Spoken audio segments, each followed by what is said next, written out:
committee will come to order. Without objection, the chair is authorized to declare recess at any time. We welcome everyone to today's hearing on the Southern Poverty Law Center. The chair now recognizes the gentleman from Texas, Mr. Nels, to lead us all in the Pledge of Allegiance. Please stand and join me in honoring our nation's flag. I pledge allegiance to the flag of the United States of America and to the republic for which it stands, one nation, under God, indivisible, with liberty and justice for all. Thank you. Thank the Sheriff for leading us. We'll begin with opening statements. The chair is recognized for an opening statement. They called them field sources, individuals the Southern Poverty Law Center paid to gin up hate, the very hate they told their supporters that they were fighting. Field source number 37, F-37, coordinated transportation and attended the 2017 rally in Charlottesville. The Southern Poverty Law Center paid him $270,000. $270,000 to the guy who helped put together the event where a young lady was killed. Field source number 9. He got $1 million over 9 years. F unknown. We don't know what number this guy was, but we do know he was the Imperial Wizard of the Klan, whatever that means, and he was on the Southern Poverty Law Center payroll. F-27. Southern Poverty Law Center paid him $300,000 in 6 years, and what did he do? He ran the Aryan Nation Motorcycle Club. F-43. He was president of some crazy group, and he was previously convicted of cross burning, but the Southern Poverty Law Center thought he was worth $19,000 of their donors' money. All told, $3 million. $3 million to manufacture hate. Remember when Rahm Emanuel said, "Never let a crisis go to waste"? The SPLC took it a step further. They went one better. They said, we're going to create the crisis. We're going to manufacture the crisis. And by so doing, they became the standard, the source for determining who's a hate group and who isn't. And of course, they labeled good pro-family organizations, conservative organizations as hate groups, like the Family Research Council is with us today, like Moms for Liberty, like Turning Point USA. Even the Alliance Defending Freedom has argued won numerous cases in front of the Supreme Court. They labeled them all hate groups. But not Jane's Revenge. Nope. Even though Jane's Revenge firebombed and vandalized churches, crisis pregnancy centers in the aftermath of the Dobbs decision, they never made the Southern Poverty Law Center's list. And the Biden administration, they helped make the SPLC the standard. They consulted with the Southern Poverty Law Center. They had quarterly meetings with them. Lisa Monaco, the Deputy Attorney General, the lady who runs the Justice Department during the Biden administrations, had quarterly meetings with the Southern Poverty Law Center. They gave the SPLC first look at FBI data, and they used them to train their prosecutors. And it all paid off. It all paid off. Just ask Mark Halk what happens when you train the prosecutors. They kicked in his door at 6 in the morning in front of him and his 7 kids, arrested him. Of course, the jury found him not guilty. They couldn't just go talk to him, even though his lawyer said, he'll meet you wherever. Come, we'll meet you at the court. Nope. Kick in his door, harass him in front of his wife and family. January 23rd, 2023, the now famous memorandum from the Richmond FBI field office. We know how it paid off, because in that memorandum, they cite the Southern Poverty Law Center as the source. And of course, that memo says if you're a pro-life Catholic, well, you're an extremist. You're dangerous. Yeah, the SPLC became part of the weaponized effort of the Garland, Biden, Justice Department against the American people. Now, here's what's interesting. The Biden DOJ knew all about it. They had opened an investigation. They were looking into this group. They knew the Southern Poverty Law Center was running a scam, but they dropped the case. They dropped the case because when you meet with them, consult with them, have them train your prosecutors, well, guess what? You're not going to prosecute them. Nope, you're not going to prosecute them. They're too valuable politically. You got to use them for your political advantage, and that's exactly what the Biden administration did. And here's the scariest part of all. It worked.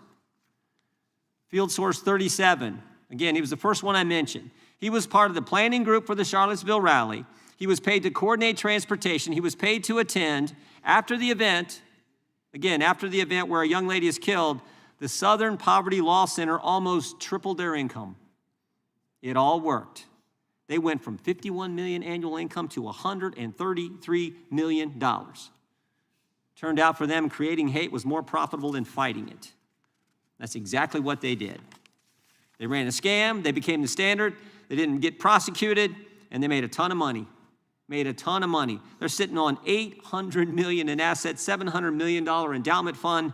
Such a deal. Such a deal. But here's the good news, because there is some good news. Here's the good news.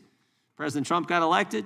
Todd Blanche is Attorney General. Kash Patel is FBI Director. And guess what? They're prosecuting these guys for running a scam, ripping off their donors, falsely labeling all kinds of good organizations like the Family Research Council, Moms for Liberty, Alliance Defending Freedom, falsely labeling them hate groups. But they got caught. Thank goodness they did. So I want to commend the Attorney General and the work he's done, the FBI, most importantly, President Trump for being the guy who put these guys in those positions. We look forward to hearing from our witnesses today. This is something, and we look forward to bringing in the head of the Southern Poverty Law Center. We're in discussions with them about we wanted him here today, couldn't make it. We're working on it, and we will do whatever it takes to get him on that witness stand to answer our questions about the scam they run, the lies they told, the things they did. With that, I yield to the ranking member. Thank you very much, Mr. Chairman. Welcome to all of our witnesses. For decades, the Southern Poverty Law Center shared information about racist terror plots with the FBI gleaned from their informant program. The FBI was happy to receive it, and this practice frequently led to the disruption of dangerous conspiracies by the KKK and neo-Nazi groups to commit violence against synagogues, churches, African Americans, Jews, and other targeted minorities. So why is the Department of Justice under Trump and Todd Blanche now prosecuting the Southern Poverty Law Center?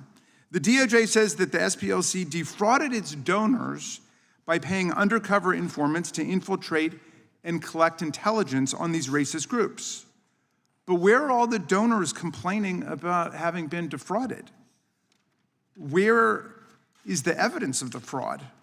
Where are the civil lawsuits that always follow in the wake of a fraud, a scam, or a ripoff? DOJ has offered no evidence that anyone was actually deceived or defrauded by this perfectly lawful, well-known, and accepted practice that the FBI itself approved for many years. Using informants and undercover agents was indeed the basis for the FBI's own efforts to investigate racist extremist groups when that was a priority, before the targets of the FBI became instead the perceived political foes of Donald Trump. In fact, what its donors love about the Southern Poverty Law Center is how effective it's been getting on the inside of extremely dangerous racial terrorist groups to find out what's going on to try to stop the reign of terror of bombings, assaults, lynching, and arson, the violent price of white supremacy that goes back centuries in our country. Why are there no civil fraud lawsuits? Why has no one sued the Southern Poverty Law Center? From my experience, as a former state assistant attorney general and a congressman who deals with constituents who get defrauded frequently, and now I'm the co-chair of the bipartisan Stop the Scams caucus, I can assure you that victims of fraud are usually enraged after a period of being embarrassed, and they come forward to complain and to sue the fraudsters. What does a real fraud case look like? How do the victims respond? Well, let's take this well-known, long-running fraud case called Trump University, which was shut down by the New York Attorney General's office when it determined that Trump University was systematically deceiving and ripping off its students and cheating them of a real education they paid for. Over 8,000 swindled students brought 3 different class action lawsuits that were certified by the courts against Trump. They tried for years to recover the lost tens or hundreds of thousands of dollars in tuition for a completely bogus education, and they finally won a massive settlement for $25 million. So that was more than 8,000 desperate young people who told their stories to the world. So far, to my knowledge, there's not a single donor to to the Southern Poverty Law Center, who's come forward to say that he or she was defrauded, much less thousands of them. And they have many thousands of donors. Everybody can see what's happening with this outrageous, scandalous prosecution in Alabama, an outrageous, scandalous persecution here on Capitol Hill. If anyone has flipped sides to join the racist extremists, it's not the SPLC, it is the FBI itself. And if a fraud is being perpetrated on the public right now, it's not an SPLC fraud. SPLC's been an enemy of the Klan and neo-Nazi groups for more than a half century. It's been unswerving and steadfast, which is why their offices were bombed and why they get an unending stream of violent death threats, something which makes this prosecution and persecution all the more appalling. No, what we're witnessing is a Trump administration fraud on a vast and shocking scale. President Trump has coddled and cultivated the extreme right for as long as he's been in politics. After the infamous Unite the Right rally in Charlottesville in August of 2017, when neo-Nazis marched on a synagogue in the University of Virginia, chanting, "Jews will not replace us," when a homicidal extremist drove his car into peaceful counter-protesters and killed Heather Heyer, Trump could only bring himself to say that there were some very fine people on both sides. In 2020, when he was directly asked in a nationally televised presidential debate to condemn white supremacists, he told the Proud Boys to stand back and stand by, which they immediately adopted as their official motto and emblazoned on their t-shirts. In office, the Trump administration has dismantled the anti-domestic terror infrastructure at the FBI, at DOJ, at the Department of Homeland Security, constantly shifting resources away from monitoring racially motivated violent extremism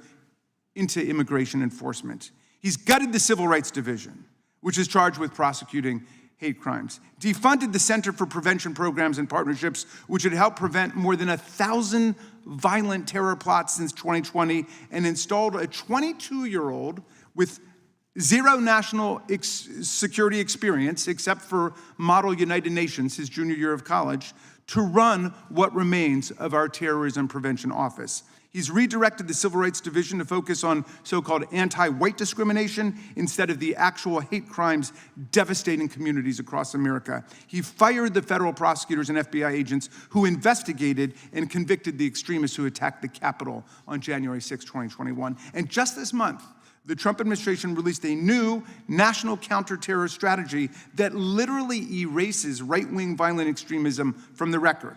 The strategy identifies drug cartels, Islamist terror, and violent left-wing extremists as the nation's top threats, but makes no mention whatsoever of far-right extremism, white supremacist violence, or domestic neo-Nazi terror. This despite a decade of data from the Nonpartisan Center for Strategic and International Studies showing that right-wing extremists carried out 152 attacks in the United States and killed 112 Americans, compared with 35 attacks and 13 deaths attributed to left-wing extremists. Again, he just blames his enemies for what his side is doing. Trump's real relationship to the extreme right was on full display January 6, 2021, when the Proud Boys, Oath Keepers, and 3%ers, all in Roger Stone's sphere of influence, led the violent assault on the Capitol and our police force as Trump exhorted a crowd of thousands to go out and fight like hell, or you won't have a country anymore. That mob not only chanted, "Hang Mike Pence," referring to Donald Trump's then vice president, and tried to shut down the peaceful transfer of power for the first time in American history, but brutally assaulted our police, wounding, injuring, disfiguring, and disabling more than 150 officers, terminating many careers in the process. But what has President Trump done to support, praise, or even just thank the police officers who saved members of the House and Senate and his own vice president from the rampaging mob he had incited? Nothing. What's he done to help Sergeant Gonell, whose brutal injuries forced him to retire from the Capitol Force? Nothing. What's he done to help Officer Harry Dunn, who was taunted with racial slurs throughout the day on January 6th? Nothing. Officer Michael Fanone, who wasn't even on duty, but came down to join his brothers and sisters in the blue to defend our democracy and was nearly ripped to shreds by the mob and had a heart attack. What's he done for him and his family? Nothing. No, Trump praises the J6 criminals, calling them heroes, martyrs, patriots, even hostages. He pardoned and commuted the sentences of more than 1,500 of them on his first day in office. Both the violent felons who attacked our officers with Confederate battle flags, baseball bats, and steel pipes, and the organizers behind the scenes who were convicted of seditious conspiracy, the deliberate and coordinated effort to put down and overthrow the government of the United States. Trump wasn't interested in the specific criminal backgrounds of any of the criminals he pardoned, whether they were child abusers, armed robbers, or drug traffickers, nor was he interested in whether they'd shown any contrition or remorse for the worst mob attack on the Capitol and the police in the history of the capital city, nor was he interested in whether they'd paid off their fines or restitution for the millions of dollars in damages inflicted. He just pardoned them all, en masse, overriding the pardon attorney in the DOJ and liberating his private militia from jail. Many of these pardoned convicts have already gone out to commit more crimes since Trump let them out. Take, for example, Andrew Paul Johnson, who Trump let out of jail and then promptly went out and sexually attacked and molested two 12-year-old children, one boy and one girl. He is now back in prison for life. But Trump's stupid, blundering decision-making forever altered the lives of those children. Oh, and by the way, last year, Andrew Paul Johnson, in a desperate bid to get these children not to turn him in to the police, told them that because he had stormed the Capitol on January 6th, he was going to be, quote, awarded $10 million for his work and would be able to split the money with them if they agreed not to talk to the police. Now that brings us to the real fraud underway this week. Donald Trump has withdrawn his bogus $10 billion lawsuit against the IRS because the judge in the case, Kathleen Williams, doubted there was even a case or controversy and whether Trump had proper standing to bring it. And there was clearly no adverse relationship between Trump and the IRS. In any event, he withdrew it. He knew he was going to lose. Now, Trump is claiming that he and the IRS have a so-called settlement, which is not possible because the case was dismissed. This fraudulent settlement involves not only an agreement by the IRS and the DOJ not to investigate or prosecute him, his family, and his businesses forever for tax frauds that he may have committed in the past, but the establishment of a $1.776 billion political slush fund in the DOJ called the Anti-Weaponization Fund that will be used to reward his friends and foot soldiers. This is lawless. To begin with, Trump doesn't establish federal programs and appropriate money for them. We do that. That's the power of the purse, which belongs exclusively to Congress. We never set up this political slush fund to be run out of the DOJ, and we never would. We have a judicial system to hear authentic cases and controversies. Not a single J6er has had charges thrown out because of a false, malicious, or retaliatory prosecution. Not a single one has had their criminal conviction reversed on appeal because of a false, malicious, or retaliatory prosecution. The idea that they were falsely or maliciously prosecuted has not been found by a single judge, Republican, Democratic, or independent appointee. And this is a defamatory slur on law enforcement and the serious civil servants at the DOJ who have been under attack since this nightmare of MAGA weaponization began in January of last year. False, malicious, and retaliatory prosecutions are how Donald Trump and his DOJ operate, not real law enforcement, not real prosecutors. We would never set up a political slush fund to compensate the J6ers for their imaginary injuries because it's blatantly unconstitutional. Section 4 of the 14th Amendment, which I commend to all of my colleagues, it's in the Constitution, provides that the United States shall not assume or pay any debt or obligation incurred in aid of insurrection or rebellion against the United States. All such debts, obligations, and claims shall be held illegal and void. So, everybody who thinks they're getting a big payoff this week, $1 million per J6er is the word on the street, should understand this. This payment is illegal and void, meaning that the money belongs only to the taxpayers of America, the people of the United States, and we will get that money back if any insurrectionist gets any. My friends, the Southern Poverty Law Center is not perpetuating a fraud. Today, the Trump administration is perpetuating a fraud against America by taking nearly $1.8 billion of our money from the U.S. Judgment Fund for the payment of actual court judgments and damages, and without any legal authorization from Congress, purporting to use it to pay off his once and future private militia. No one is fooled by all the counterfeit outrage about the SPLC and finger pointing at the people who've actually been combating violent racism in America. Mr. Chairman, the threat is not the SPLC. The real fraud is coming from the White House. Just yesterday, the New York Times reported that the career lawyers in the IRS Chief Counsel's office believe that Donald Trump's lawsuit is deeply flawed and could be easily defeated. And they drafted a memo advising the DOJ to dismiss it. Of course, instead, the DOJ entered into the $1.8 billion settlement instead. The general counsel for the Treasury Department, Brian Morrissey, the top lawyer, resigned on the same day this settlement was announced. We've got many questions for everybody involved in this brazen and corrupt transaction. Mr. Chair, pursuant to Clause 2K6 of Rule 11, I move that the committee now immediately subpoena those involved in the creation or execution of the nearly $1.8 billion slush fund: Acting Attorney General Todd Blanche, Associate Attorney General Stanley Woodward, Treasury Secretary Scott Bessent, IRS Chief Executive Officer Frank Bisognano, and Treasury Department General Counsel Brian Morrissey. Mr. Blanche orchestrated this outrageous slush fund as part of the settlement with Donald Trump, which was also signed by Mr. Woodward, and Mr. Bessent will oversee the payout of these funds. Mr. Bisognano signed off on the settlement for the IRS, and Brian Morrissey remarkably resigned as this deal was being announced. These individuals all possess critical insights into Trump's self-dealing scheme with his own agencies to create this fund and reward his supporters and friends. So I move that they be subpoenaed right now. I second.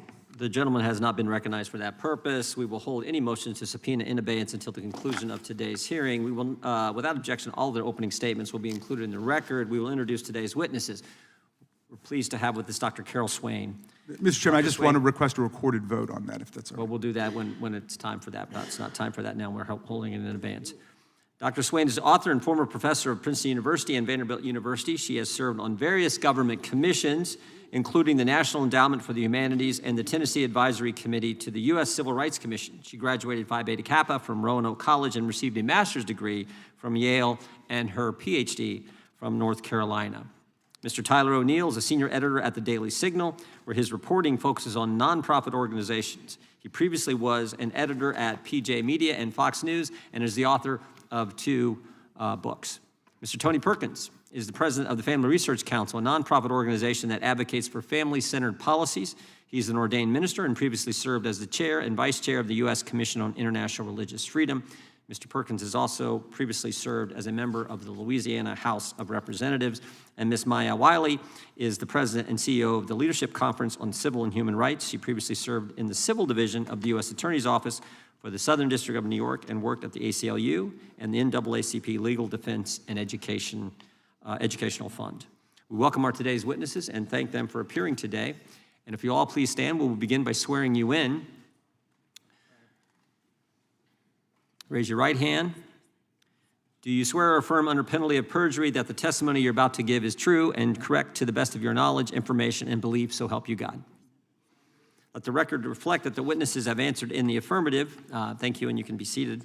Please know that your written testimony will be entered into the record in its entirety. Accordingly, we ask that you summarize your testimony in 5 minutes, and we will start with Dr. Swain. Just make sure you hit the microphone there, hit that button, and try to stay as close to 5 as you can, although I won't cut you off right at 5. After all, we gave Mr. Raskin 15, so. Good morning, Chairman, Ranking Member, and distinguished members of the committee. Thank you for giving me the opportunity to testify today on this very important subject. I am Dr. Carol M. Swain, a former tenured professor of political science and law at Vanderbilt, and I was also tenured at Princeton. I am a woman who rose from rural poverty in Southwest Virginia, earned 5 degrees, and built a career as a scholar of race, politics, and representation. My 1993 book, Black Faces, Black Interests, won 3 national awards and was cited by the U.S. Supreme Court.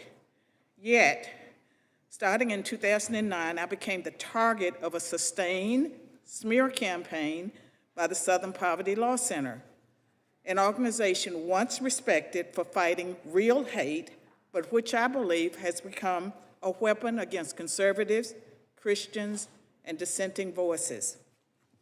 In September 2009, I found myself in the SPLC's crosshairs after I published an article in the Huffington Post titled "Mission Creep and the Southern Poverty Law Center's Misguided Focus." I argued that the SPLC had drifted from its original mission of monitoring genuine hate groups, such as the KKK and the neo-Nazis, towards targeting mainstream conservatives, immigration reformers, and anyone challenging progressive ideas on race and immigration. I specifically criticized the SPLC's attacks on figures like Lou Dobbs and organizations like the Center for Immigration Studies. I concluded my article with the line, "Rather than monitoring hate groups, the Southern Poverty Law Center has become one." Within weeks of my article, the Southern Poverty Law Center retaliated. In October 2009, SPLC spokesman Mark Potok publicly labeled me as an apologist for white supremacists. This stemmed from my endorsement of a documentary film, A Conversation About Race, directed by Craig Bodecker, which I recommended for classroom use because it offered perspectives rarely heard on university campuses. This attack on me was not an isolated incident. The Southern Poverty Law Center has used guilt by association, cherry-picked quotes, and fabrications to damage and destroy reputations and organizations. There was long-term professional harm to me. Offers from other universities dried up. Speaking opportunities declined. I became kryptonite in certain academic and media circles. My experiences with the Southern Poverty Law Center exposed a powerful, tax-exempt organization with enormous influence over media, corporations, law enforcement, and government that can chill speech and academic freedom without any meaningful accountability. The Southern Poverty Law Center's tactics, the mission creep because it's lost sight of its original purpose, guilt by association, weaponized hate labels have broader consequences. They distort public discourse and equate policy disagreements with bigotry. They influence tech companies, public and private schools, and federal agencies in ways that marginalize conservative and religious voices. Their smear tactics undermine individuals and organizations that are fighting for the public good. I urge this committee to examine the Southern Poverty Law Center's practices, its financial operations, its influence on government partnerships, and the lack of transparency and accountability surrounding its hate group designation. Real civil rights work requires truth-telling, not retaliation against scholars who challenge orthodoxies, and certainly not the alleged financing of the hate the organization claims to fight. I hope Congress will deal with the Southern Poverty Law Center appropriately. Both political parties need to address this. This is a bipartisan issue. They should use all available means to hold this organization accountable, as you do, or as you proclaim to do with other organizations. Let's hold everyone to the same standard. Thank you for your time, and I will be ready to answer questions at the appropriate time. Thank you, Doctor. Mr. Perkins, you are now recognized for 5 minutes. Chairman Jordan, Ranking Member Raskin, members of the committee, thank you for the opportunity to testify. I'm Tony Perkins. I've served as the president of the Family Research Council here in Washington since 2003. Americans once associated Southern Poverty Law Center with fighting the Ku Klux Klan during the Civil Rights era. That reputation gave the SPLC enormous moral credibility. But in November of 2010, SPLC shifted its focus beyond violent groups and began targeting Christian organizations opposing efforts to redefine marriage and human sexuality. Family Research Council was among the most prominent of that first wave. In August of 2012, FRC joined Governor Mike Huckabee in supporting Chick-fil-A Appreciation Day after the company was boycotted because its leadership publicly affirmed traditional marriage. 2 weeks later, on August 15th, LGBT activist Floyd Corkins entered FRC headquarters carrying a 9mm pistol, 50 rounds of ammunition, and 15 Chick-fil-A sandwiches. According to his later confession, his intent was to kill as many as possible and stuff the sandwiches into our mouths. As he entered the building and pulled the gun out of his backpack, our building manager, Leo Johnson, confronted him. Though seriously wounded, Leo stopped the attacker and prevented a mass casualty event. After multiple surgeries and months of rehabilitation, Leo returned to work and remains today affectionately known as Leo the Hero, and he's here with us today. Leo, thank you.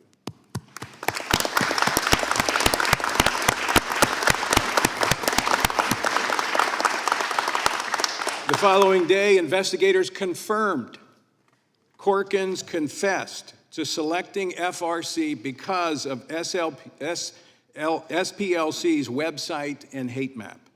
Following the attack, FRC appealed publicly, privately, to SPLC to remove mainstream Christian organizations from its inflammatory classifications. Those requests were rejected.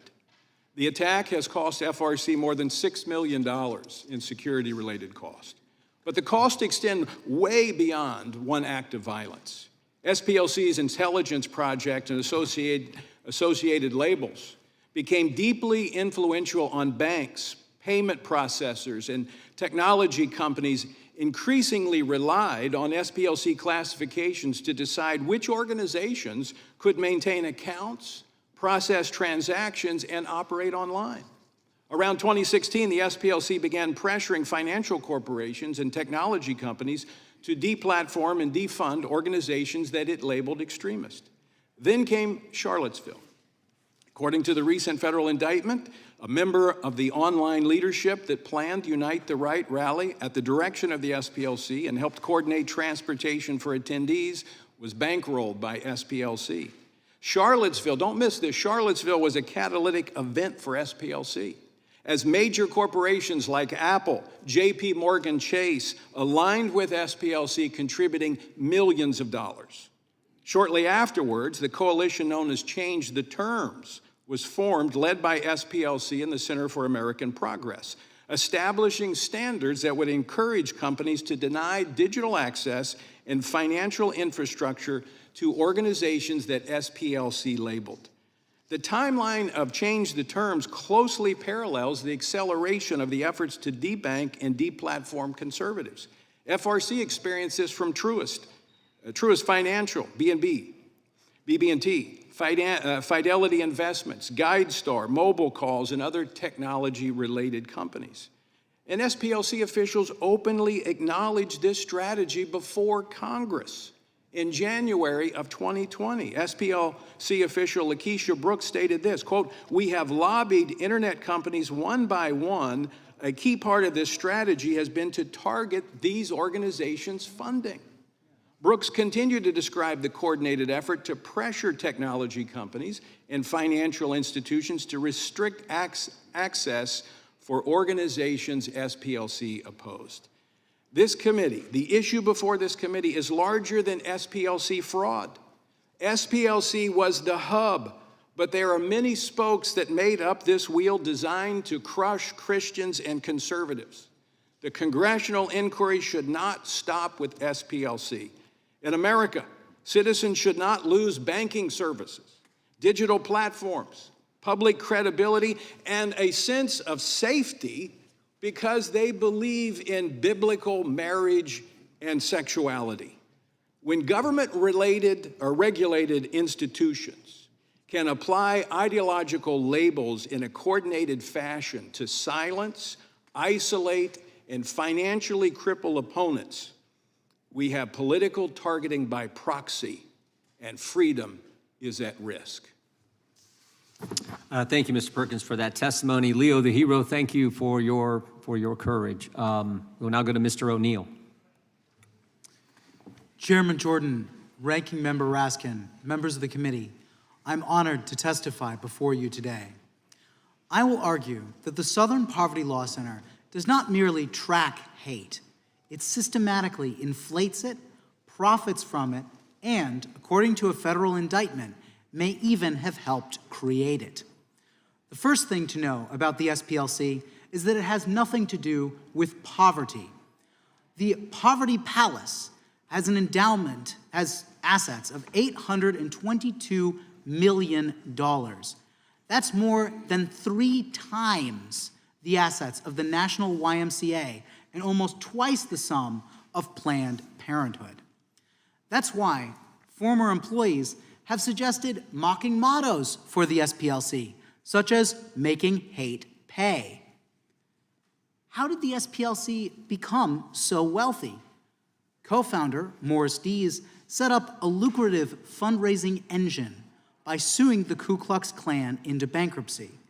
When the SPLC ran out of grand dragons to slay, the center needed to find more hate to justify the fundraising. It has a financial incentive to juice the numbers.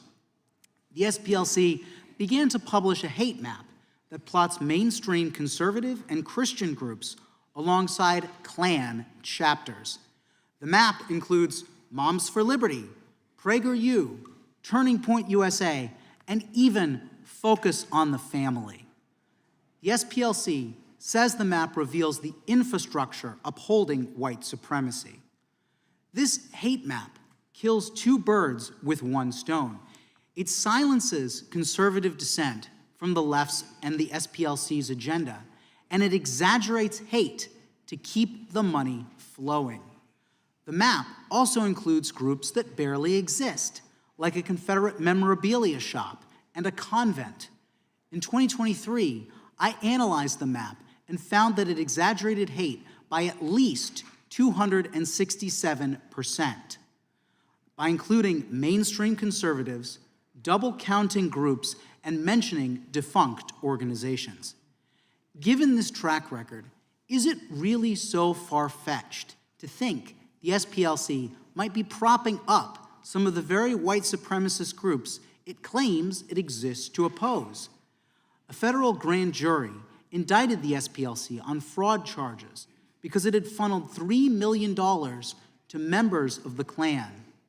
The SPLC didn't deny the payments, but said it was funding informants who had tipped the center off to violent threats before they happened. But that's not what allegedly happened in Charlottesville in 2017. According to the indictment, the SPLC paid an organizer and directed this person's racist postings. The indictment suggests the SPLC's involvement made Charlottesville larger than it otherwise would have been. After Charlottesville, the SPLC's annual fundraising doubled. Social media companies volunteered to start silencing hate groups. CNN plastered the hate map on its website. Charlottesville was a payday for the SPLC. And this so-called informant may have been the SPLC's most cunning investment. Of course, if it became known that the SPLC had paid a Charlottesville organizer, that would be a massive scandal. No wonder the SPLC allegedly lied to a bank, setting up shell companies to fund these informants. Why does this matter? SPLC staff have briefed DOJ prosecutors. Big tech companies have used the SPLC to blacklist conservative nonprofits. School districts across the country have adopted the SPLC's curriculum. Hundreds of companies systematically exclude conservatives from their charity programs because of the SPLC. The SPLC also have offshoots that engage in similar efforts against conservatives. The Change the Terms Coalition banded together to pressure big tech to deplatform conservatives, and former SPLC staff have founded the Global Project Against Hate and Extremism. If an organization can inflate threats, influence federal policy, and conceal its role in allegedly fueling the very extremism it condemns, then Congress has a duty to investigate it and its offshoots. Thank you, Mr. O'Neill. Ms. Wiley, you're recognized for 5 minutes. Thank you, Chairman Jordan and Ranking Member Raskin, and to the entire committee for having me here today. I'd like to get right to the point. The attack on SPLC is nothing more than part of a larger, broader, coordinated attack on civil rights organizations, not-for-profits, ones that work to ensure voters can vote, that children can learn, and people can live without fear. Multiracial democracy is something Americans value, but as the administration has gutted civil rights enforcement and the Supreme Court has gutted the Voting Rights Act, it is in danger. Civil rights organizations like the Southern Poverty Law Center are fighting to protect all of our rights. It has done so for more than 5 decades. It helped bankrupt the violent white supremacist organizations, including the United Klans of America. It has brought major voting rights cases, including to secure fair representation for Black voters in Alabama. And it educates the public on threats from extremist movements before those threats turn to violence. Sadly, this work is critical. A San Diego mosque and the families of 3 brave fathers are mourning the apparently hate-motivated killings from just Monday. No one should fear violence in a place of worship or anywhere else. SPLC has been targeted by extremists and their supporters for years, not because it is dangerous, but because it is effective. Today, it is SPLC. But in a sense, we are all SPLC. I won't spend much time picking apart the preposterous criminal charges because I have complete confidence in SPLC's ability to do so in court. But all Americans, no matter our party or beliefs, should not sleep on this hearing and what is happening. Because Monday's murders at a mosque appears to be from 2 young people apparently espousing neo-Nazi and white supremacist hate, and they took up arms. We need to discuss hate ideologies and the groups that spread them to understand how we can prevent the kind of violence that happened on Monday. Trying to distort SPLC's use of informants into some claim that engaged in manufacturing hate is not only nonsensical, it's an effort to deny that hate exists. Prosecution should never be tolerated as a weapon to silence disagreement or stop lawful activities that this administration dislikes. In the past year, we've seen countless examples of weaponization against law firms, universities, media companies, advocates of basic rights branded as domestic terrorists, important nonprofits that had their grants cut off, protesters who faced violence. The use of criminal prosecutions is consistent with this pattern.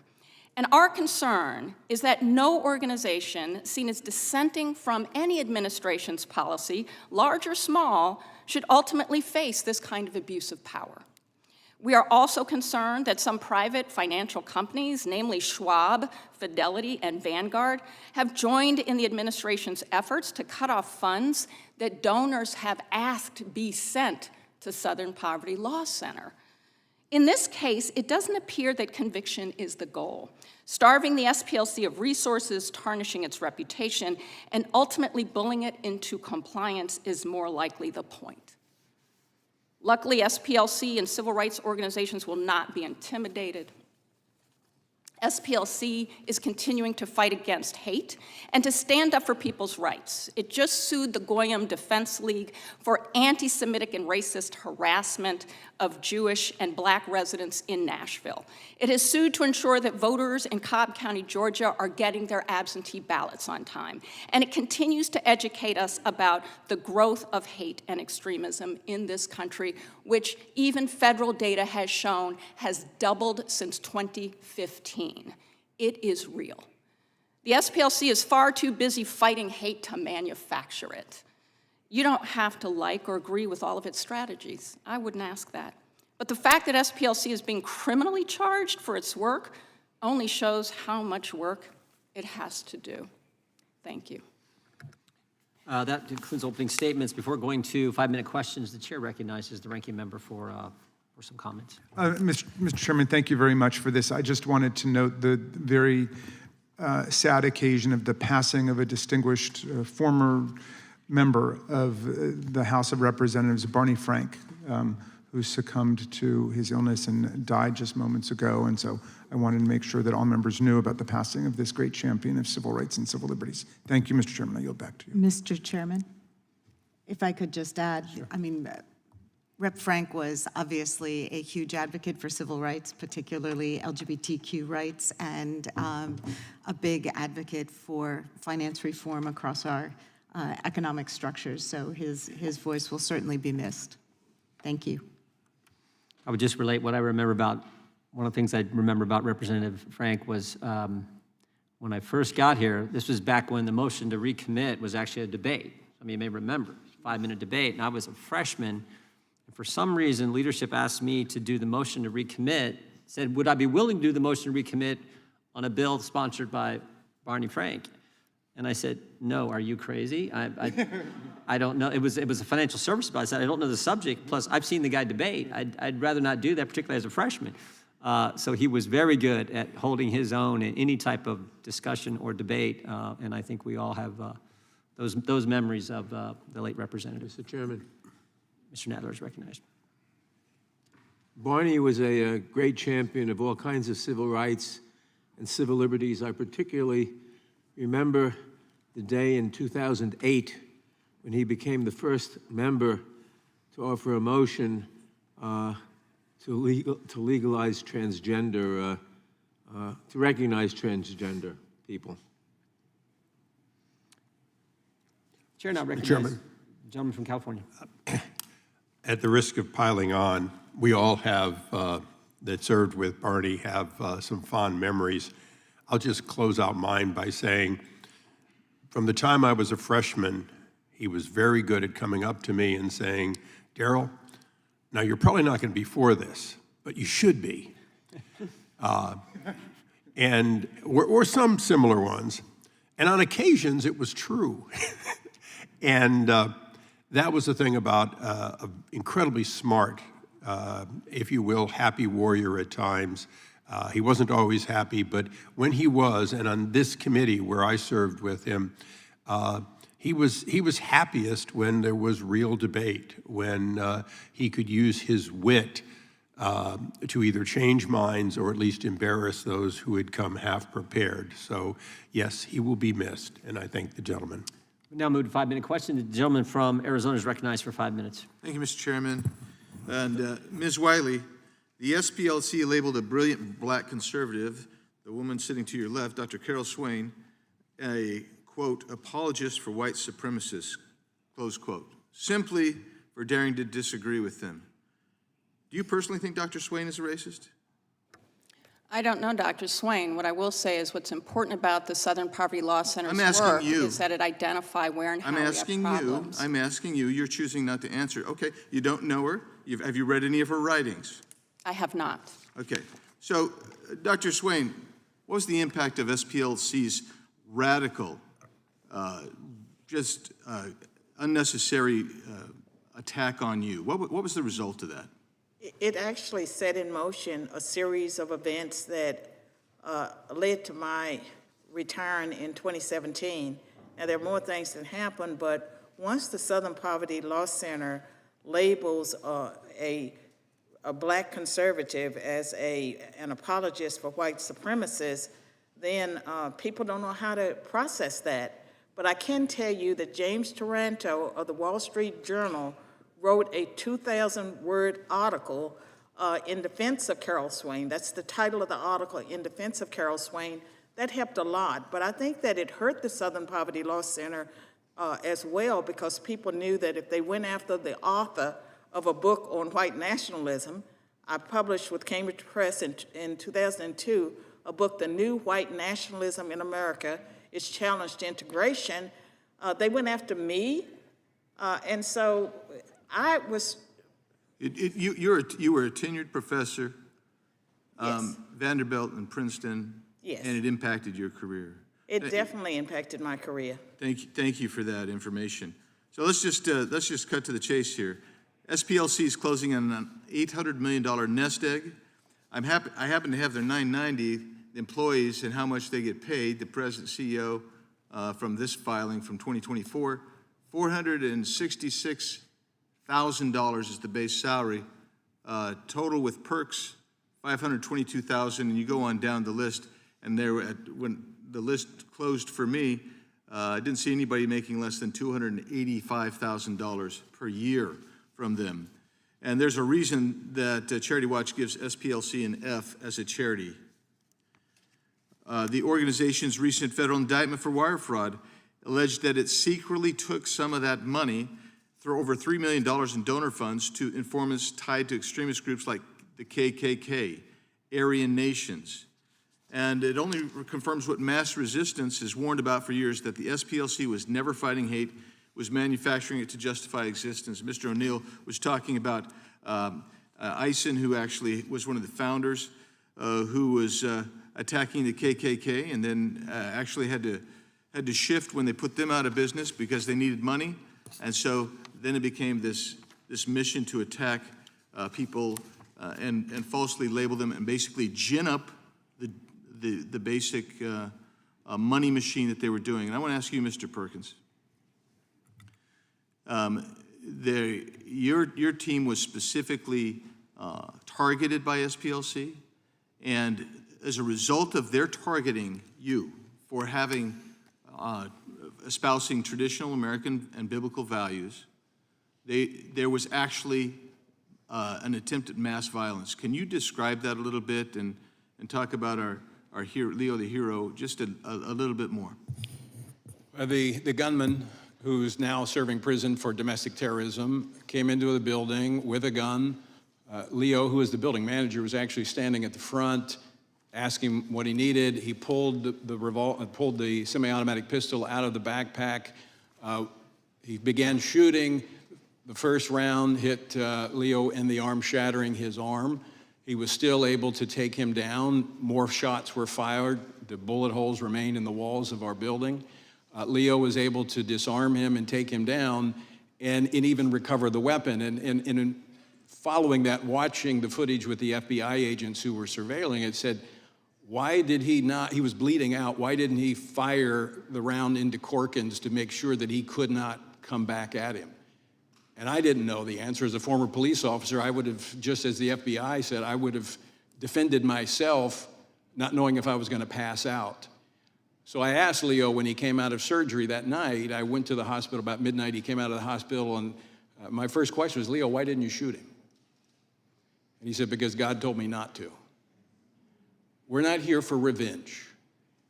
We're here for justice. And what they have inspired, not just to us, but to thousands of Americans who love this country and happen to believe the Bible as a definitive way to live, they want to silence us. And I stood on the street the day after the shooting, and I'll say it again. We will not be silent. We will not shrink back. We will not apologize for biblical truth. We will continue to stand for it. Thank you, Mr. Chairman. I yield back. Thank you. Mr. Nadler, recognized. Gentleman from New York is recognized. Thank you, Mr. Chairman. Mr. Chairman, we've heard a lot over the last few days about so-called weaponization as Donald Trump rolled out his settlement slush fund to reward his friends and allies, including insurrectionists, white supremacists, and others within the MAGA faithful.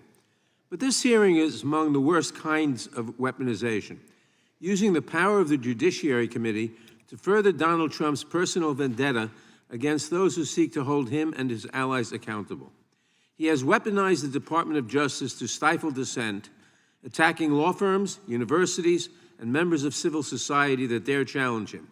And now this committee is being pressed into service to join in his petty campaign of retribution. That is because that is beneath the dignity of this committee, on which I have been proud to serve my entire career in Congress.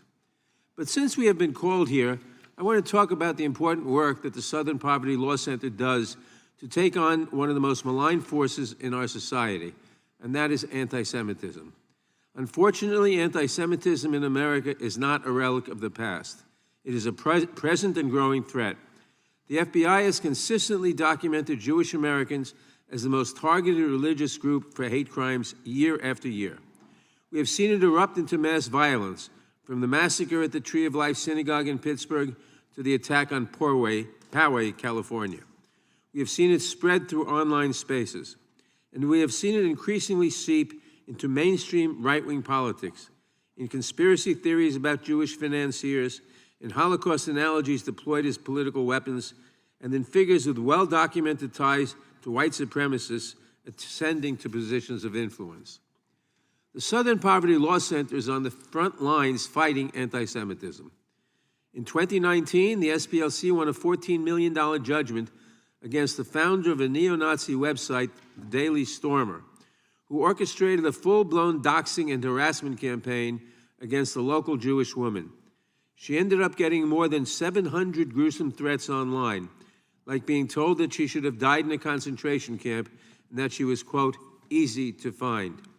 Someone even posted an image of her and her 12-year-old son and their rabbi imposed on photos of the gates of Auschwitz. One of our witnesses, Mr. O'Neill, has accused the SPLC of exaggerating hate. I wonder if he thinks that the hate against this woman was exaggerated or manufactured. Last year, the Southern Poverty Law Center filed suit against the white supremacist extremist group Goyim Defense League, an openly anti-Semitic group that calls for the return of the Nazi Party. SPLC sued because in 2024, the GDL launched a coordinated campaign against Black and Jewish communities during a July 2024 hate tour, in quotes, in Nashville. These neo-Nazis were marching across the city, assaulting people they believed to be Jewish, harassing groups of young Black children, and waving swastika flags. Another one of our witnesses, Mr. Perkins, has called the SPLC, quote, a partisan smear machine. I certainly hope he does not believe that it is a partisan smear to call out neo-Nazis and to make them pay for assaulting Jews and harassing Black children. Fighting against neo-Nazis, neo-fascists, and white supremacists is not a partisan issue. It should be very simple to reject these tenets. So why is it so hard for Republicans to call out the anti-Semitism we see within the current administration? President Trump has not only hosted, but also refused to condemn Nick Fuentes, a Holocaust denier and white nationalist.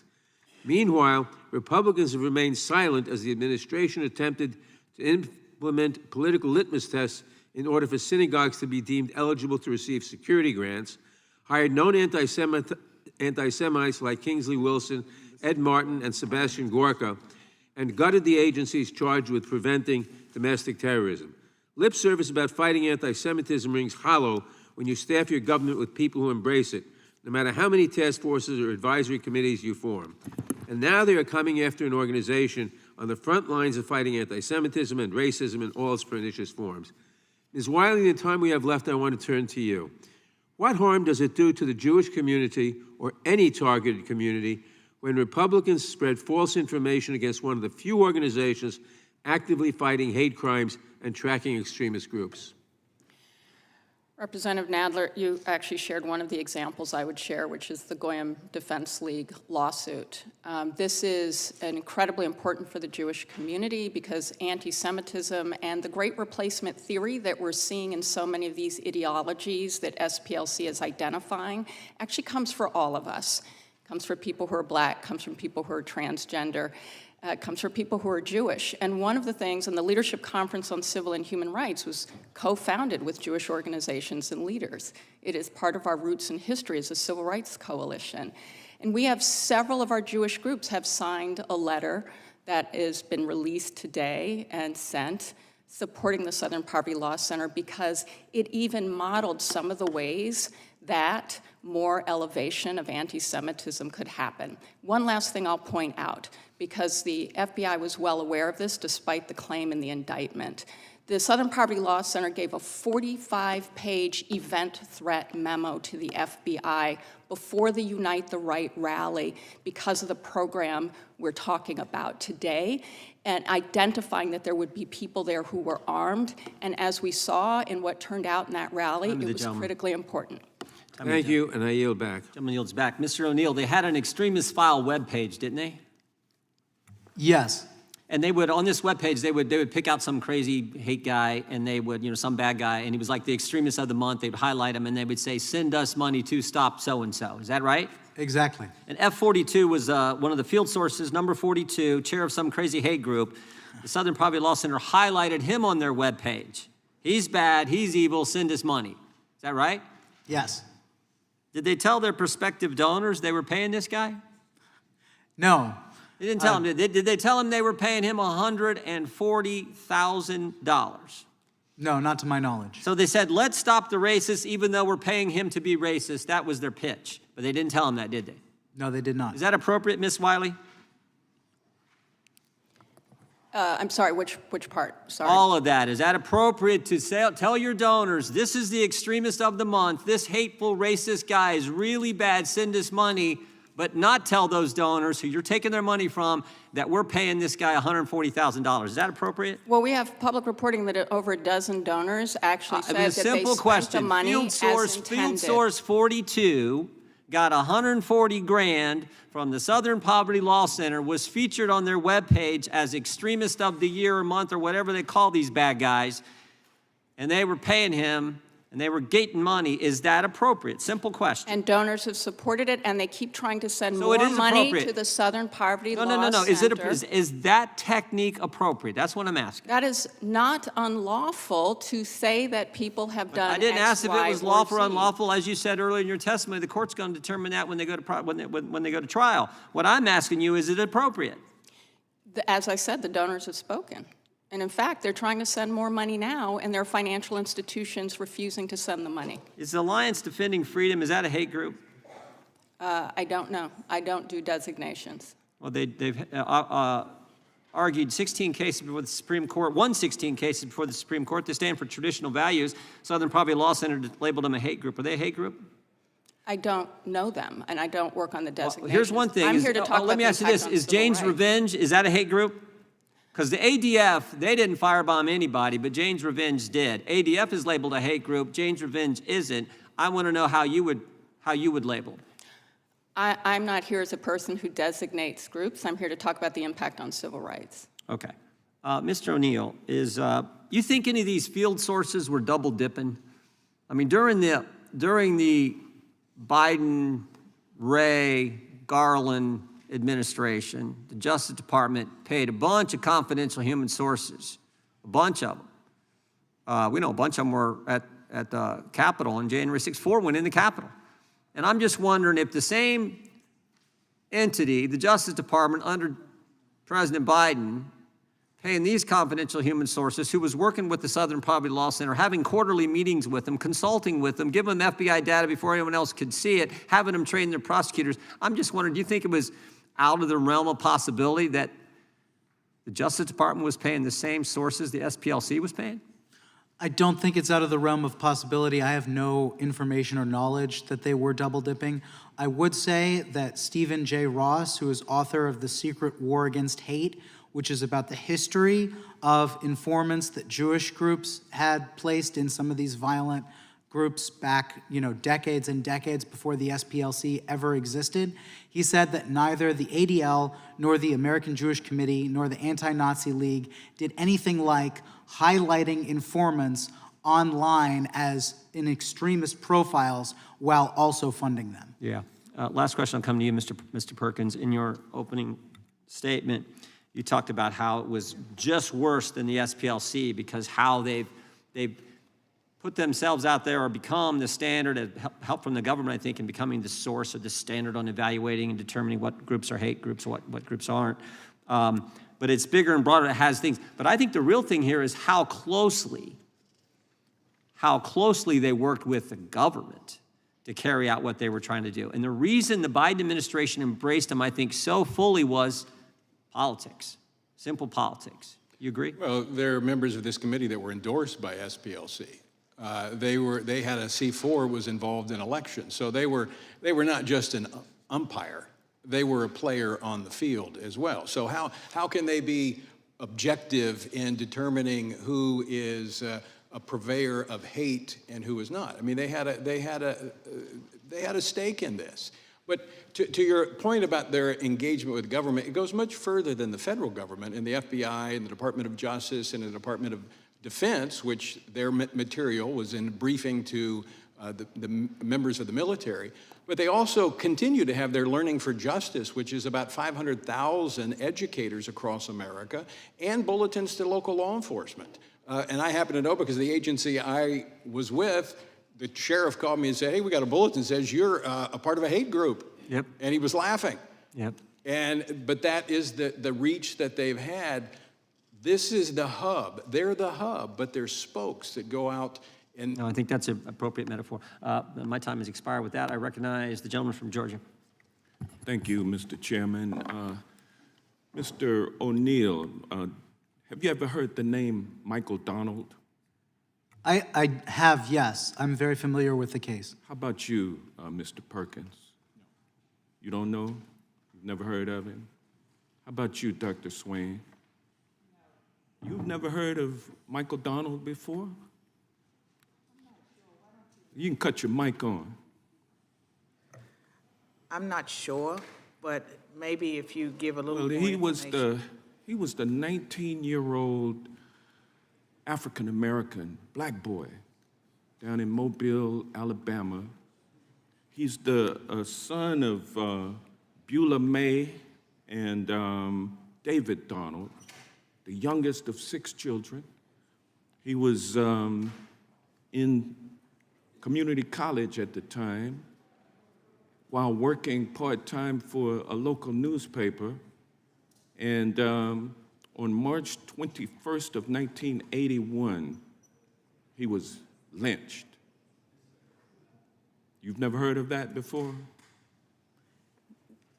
No, I have not. Then you I did don't not recall know that. then that the SPLC was responsible for filing a lawsuit against the United Klans of America, whose members were responsible for lynching Michael Donald. You did not know that the SPLC had sued along with Beulah May Donald I have and received or obtained a judgment that ran the United Klans of America out of business. You weren't aware of that? I was totally aware of it. In fact, I used Okay, well, let me ask you data this from then. Let me ask you this. If you were aware of that, you know that they have been effective since then in running a number of Ku Klux Klan organizations out of business through lawsuits, correct?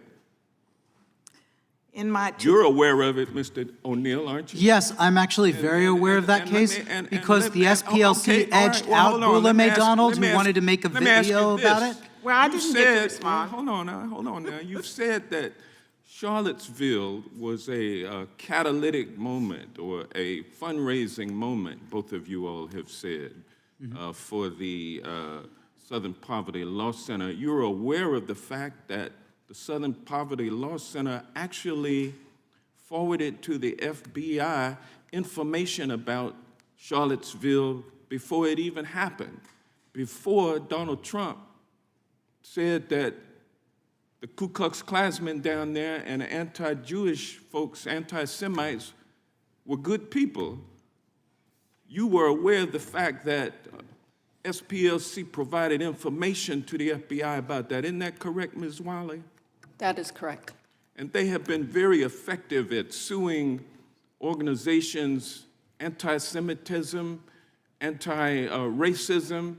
They have been a thorn in the side of the racist, who I'm sure sat up in their graves. Robert E. Lee, Nathan Bedford Forrest, the former Confederate general, founder of the Ku Klux Klan, and others, Stonewall Jackson. I'm sure that they stood up in their graves and saluted when Trump was elected and when he took office, because on the first day, he eliminated all federal efforts to remedy the impact of slavery and racism in America. They call it DEI, diversity, equity, and inclusion. Trump has tried to stop that, and the United States Supreme Court has gone along with him in ending enforcement of or the ability to enforce the Voting Rights Act, which is one of the ways that you, Dr. Swain, were able to get the right to vote. I don't understand it, May I Ms. Wiley. respond? Can you tell me why it is that folks today are claiming that we have no racism in America and the only extremism we have is through left-wing groups like the SPLC, and they're targeting the SPLC? Can you tell us why? We've just seen an outright attack on all the gains of the civil rights movement for the past 60 years. And I can only say that I will never be able to explain it, but at a time when hate crimes have doubled in this country, gone up 100% since 2015, where the rise in anti-Semitism, the rise in hate against transgender people, Black people still remain the #1 largest racial group subject to hate crimes, that we have to talk about racism, transphobia, all of the violence that too many of our communities are experiencing, and no one, including any of the groups here, should experience violence. And Trump I and think Republicans the on gentleman's this time, panel the are trying to gentleman's have us time deny has reality, expired. which With we that, all we go to the gentleman from I yield California, back. Mr. McClintock. I thank the gentleman. Thank you, Mr. Chairman. Eric Hoffer famously observed that every great cause becomes a movement, that becomes a business, that becomes a racket. And I think that sums up precisely the matter before us today. SPLC is a private organization. They have a right to speak and influence the public policy discussion. No one questions that. What they do to malign innocent groups like Turning Point USA and Family Research Council and others is despicable and hateful, but that's freedom of speech. But freedom of speech does not include the right to defraud donors. It does not include the right to commit bank fraud. Those are the allegations in the grand jury indictment. We've got a legal system that I trust will sort those charges out. And it also doesn't include the right to slander, and we have good laws and civil courts to hold them accountable for defamation. So that leaves two legislative concerns. First is this: the civil rights movement, of which SPLC was once a part, had made great progress in uniting our country and marginalizing racist ideology and dramatically reducing racial strife between the 1950s and the 1990s. But over the past several decades, that progress seems to have reversed. In recent years, we've watched our country torn apart by growing racial strife. And the allegation at the heart of this matter is that the SPLC was covertly fanning these flames for their own financial gain. A significant flashpoint, of course, was the Charlottesville riots, which had fatal results. And I do need to call out the ranking member for deliberately perpetuating the Democrats' dishonest claim that Donald Trump praised the Nazis at Charlottesville when he said there were, quote, very fine people on both sides.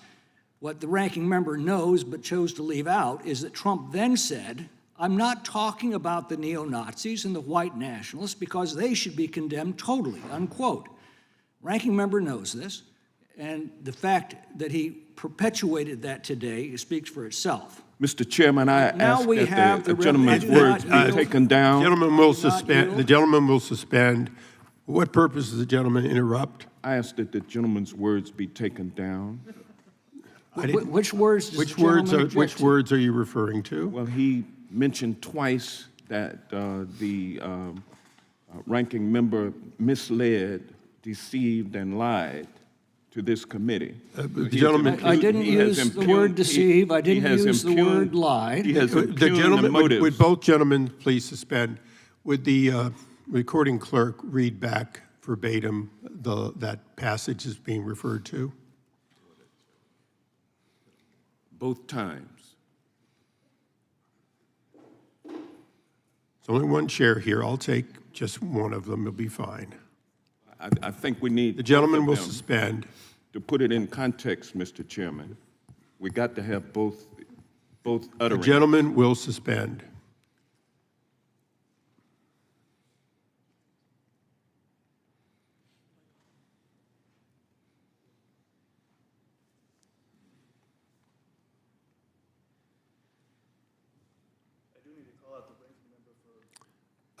We can't hear you. Sorry. Okay, just as loud as you could, please.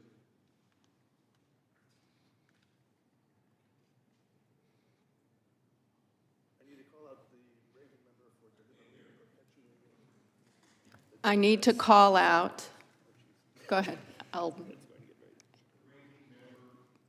For deliberately perpetuating the,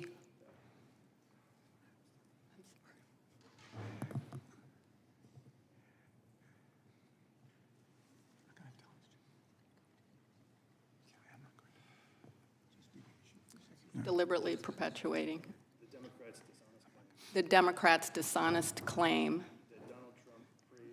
that Donald Trump praised the neo-Nazis. Thank you, Charlottesville. thank you. Is that the passage or one of the two times that you're referring to? That's the first passage. Excellent. Just one moment then, please.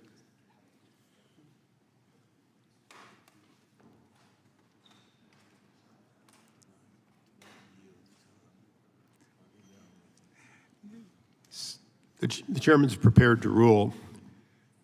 Although we would prefer that all people speak only to the facts and not to the previous statements of either side, it does not violate the rules of decorum to have an opinion as to the veracity of the other person's statement. With that, I thank the gentleman, but Mr. I will Chairman, not take down the lines. Mr. Chairman, the second statement is the one that I asked then that the words be taken down.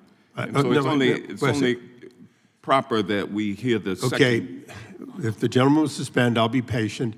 Could you please read the second one and tell me, is there a difference?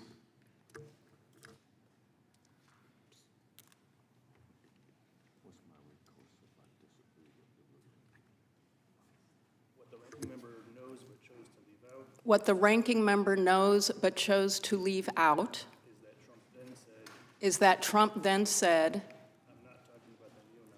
I'm not talking about the neo-Nazis or white nationalists because they should be condemned totally. Thank you. So, Mr. Chairman, The gentleman will suspend. Having heard both of these and understanding them in context, they meet the requirement of within decorum.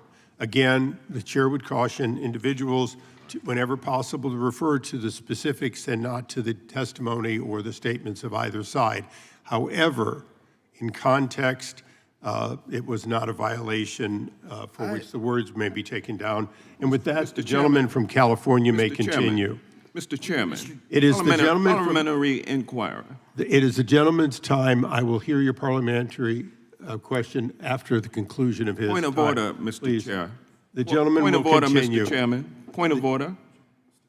The gentleman will state his point of order. Is it within the rules? That is not how you state a point of order. State your point of order. My point of order is it's incorrect for the chair of the committee to not hear argument on a motion. Gentlemen, if you're considering it a point of order, in answer to the point of order, in answer to point of order, a motion to have words taken down, the words speak for themselves. The gentleman had them heard. I'm aware of what they were, and I've made my ruling. The gentleman, I thank him for his point of order. We now go to the gentleman from California, and I would ask that it be reset back to 2 minutes, and we'll conclude with 3 minutes, or 3 minutes remaining. Please. Thank you, Mr. Chairman. I'm reminded of that old movie line, the gentleman can't handle the truth. Now we have the revelation that the SPLC paid the chief organizer of this Unite the Right riot $270,000 while he was recruiting agitators and posting inflammatory rhetoric. And to learn that this was part of more than $3 million in such payments to such extremist groups begs the question of whether the SPLC was financing the very extremist groups it was assuring donors was fighting with their contributions. The terrible attack on the mosque in San Diego on Monday was inspired by neo-Nazi propaganda. Was this surreptitiously financed by the SPLC or similar NGOs or perhaps even foreign governments? That's a legitimate concern and one that we need to fully explore. The second legislative concern is that during the Biden administration, the Attorney General and the FBI Director told this committee that white supremacist groups were the greatest single threat that our country faced. The SPLC was one of the primary sources of this testimony. Was this an attempt to mislead Congress? And were the officials responsible for this testimony victims of misinformation by the SPLC, or were they active participants in this deception? I think we need to get to the bottom of that as well. Now, Dr. Swain, you detailed the smear campaign against you that obviously caused you reputational damage and financial loss. And Mr. Perkins, your organization suffered both financial loss and actual violence. Why haven't you sued the SPLC? Partly because information was not available, as is now coming forth. We did talk to some attorneys initially about the violence that was perpetrated, but because of really there were other suits that were brought against the SPLC, but their image was so strong until now that it was very difficult. We had suits that were brought in court that did not succeed. I think it's a different day now, and I think you may see some civil actions. I would certainly hope so. Mr. O'Neill, is it possible the SPLC is not the only source of funds going to these extremist groups? Is it possible they're financed by other NGOs or even foreign governments? What reforms would you recommend? It is possible, but I have no knowledge of that. What I know are the allegations claimed in the indictment.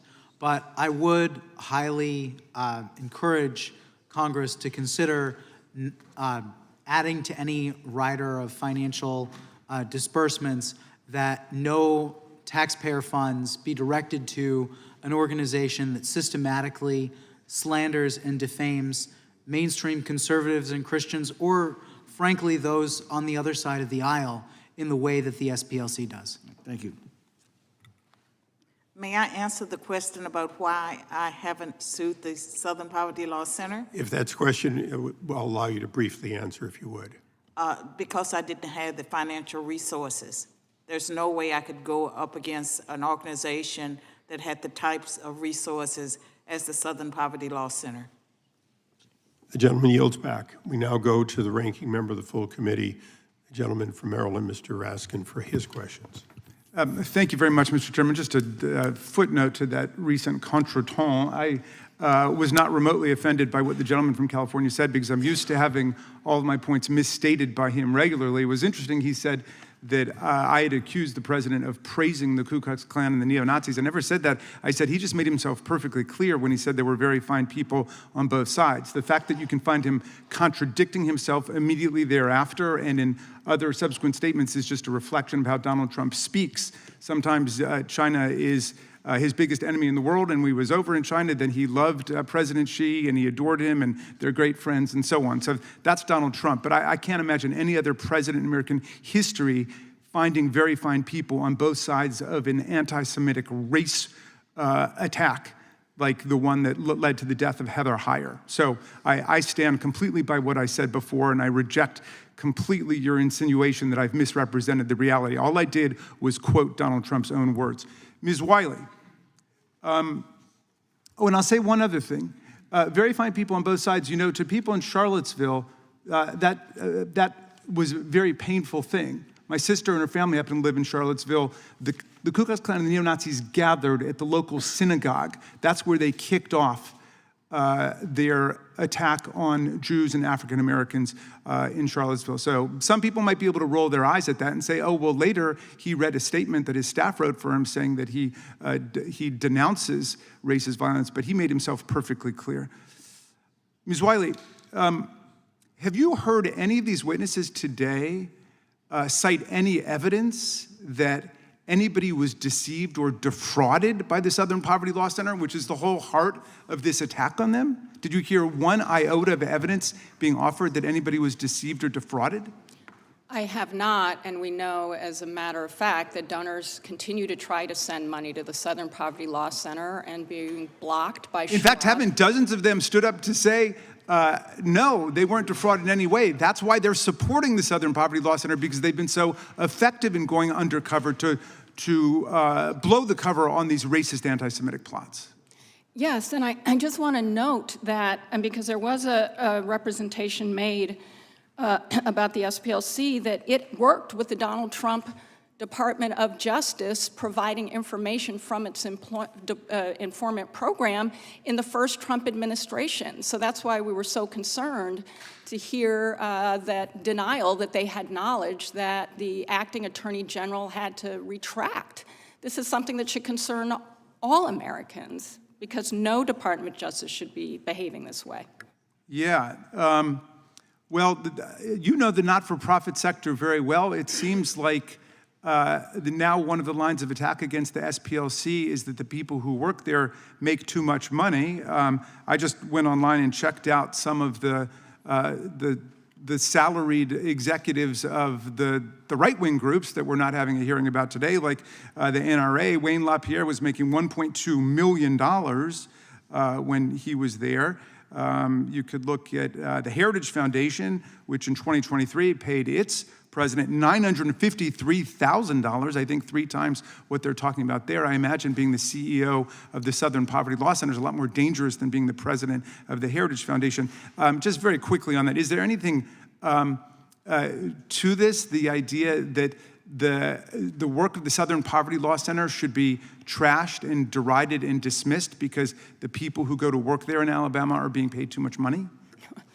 Well, certainly not, and I think the point is the way in which the Southern Poverty Law Center is providing free legal services, for example, to a black community that it has developers coming for land and they won't benefit from the land, for food assistance programs, to make sure that a mother who has a disabled child, 5 years old, is getting the disability services the law requires. That is what is happening with donations as well, and we are not talking enough about the work that civil rights organizations do, including SPLC. Well, let's talk about that, because to listen to some of your co-panelists there, you'd think that there is no extremist hate violence taking place.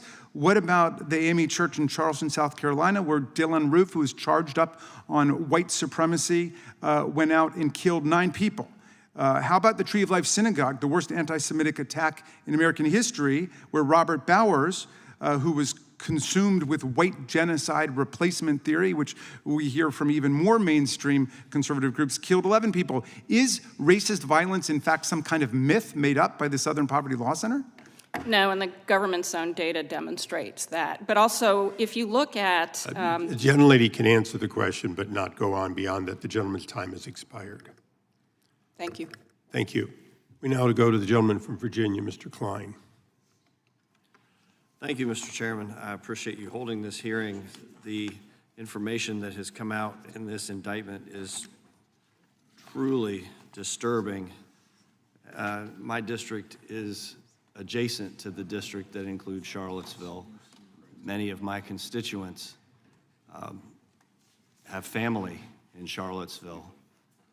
Many of my constituents work in Charlottesville. And to see that, let me ask you, Mr. O'Neill, the SPLC explicitly stated that they sought donations under the auspices that donor money would be used to help dismantle violent extremist groups by funding F37,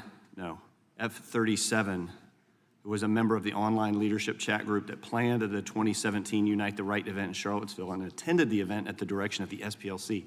Is that helping to dismantle these organizations? No. I would say the SPLC in subsequent filings did mention 2 cases where they claim information from these informants, these field sources, led to federal prosecutions. So I think that is important context to add. Thank you. I want to continue to inquire about this funding. Given the SPLC's track record of partisanship and its direct link to real-world violence, why did the FBI and DOJ during the Biden and Harris administration maintain a close relationship with the SPLC? Yeah, my understanding is that the SPLC's bias and targeting of mainstream conservative and Christian groups aligned very strongly with the Biden DOJ and the Biden White House's preferences. And that's why in my second book, The Woktopus, I go through all of the ways in which the Biden administration solicited information on the domestic terror threat from the Southern Poverty Law Center, how we have this alignment with demonizing concerned moms and dads that happened consistently. And of course, when the SPLC released the hate map that included chapters of Moms for Liberty for the very first time, putting moms and dads who are concerned about their kids' education on a map with the Klan, they first gave an embargoed copy to their allies at the Civil Rights Division in the DOJ. So the SPLC got special treatment, direct access to high-ranking officials in the Civil Rights Division, early access to FBI hate crime data, and invitations to exclusive events with DOJ leadership during the Biden and Harris administration. Correct. In fact, they had one of their staffers by the name of R.G. Cravens who spoke before DOJ prosecutors. This is the same man who, when the Southern Poverty Law Center put Focus on the Family on the hate map last year, he defended putting Focus on the Family on the hate map by saying that it is both false and dangerous for conservative Christians to hold to biblical morality against the claims of the LGBTQ movement. And in October of this year, FBI Director Patel terminated the FBI's relationship with the SPLC. What was the nature of the relationship prior to the termination? You discussed that. Isn't it true that the FBI relied on the SPLC's hate group designation when determining which extremist groups to monitor?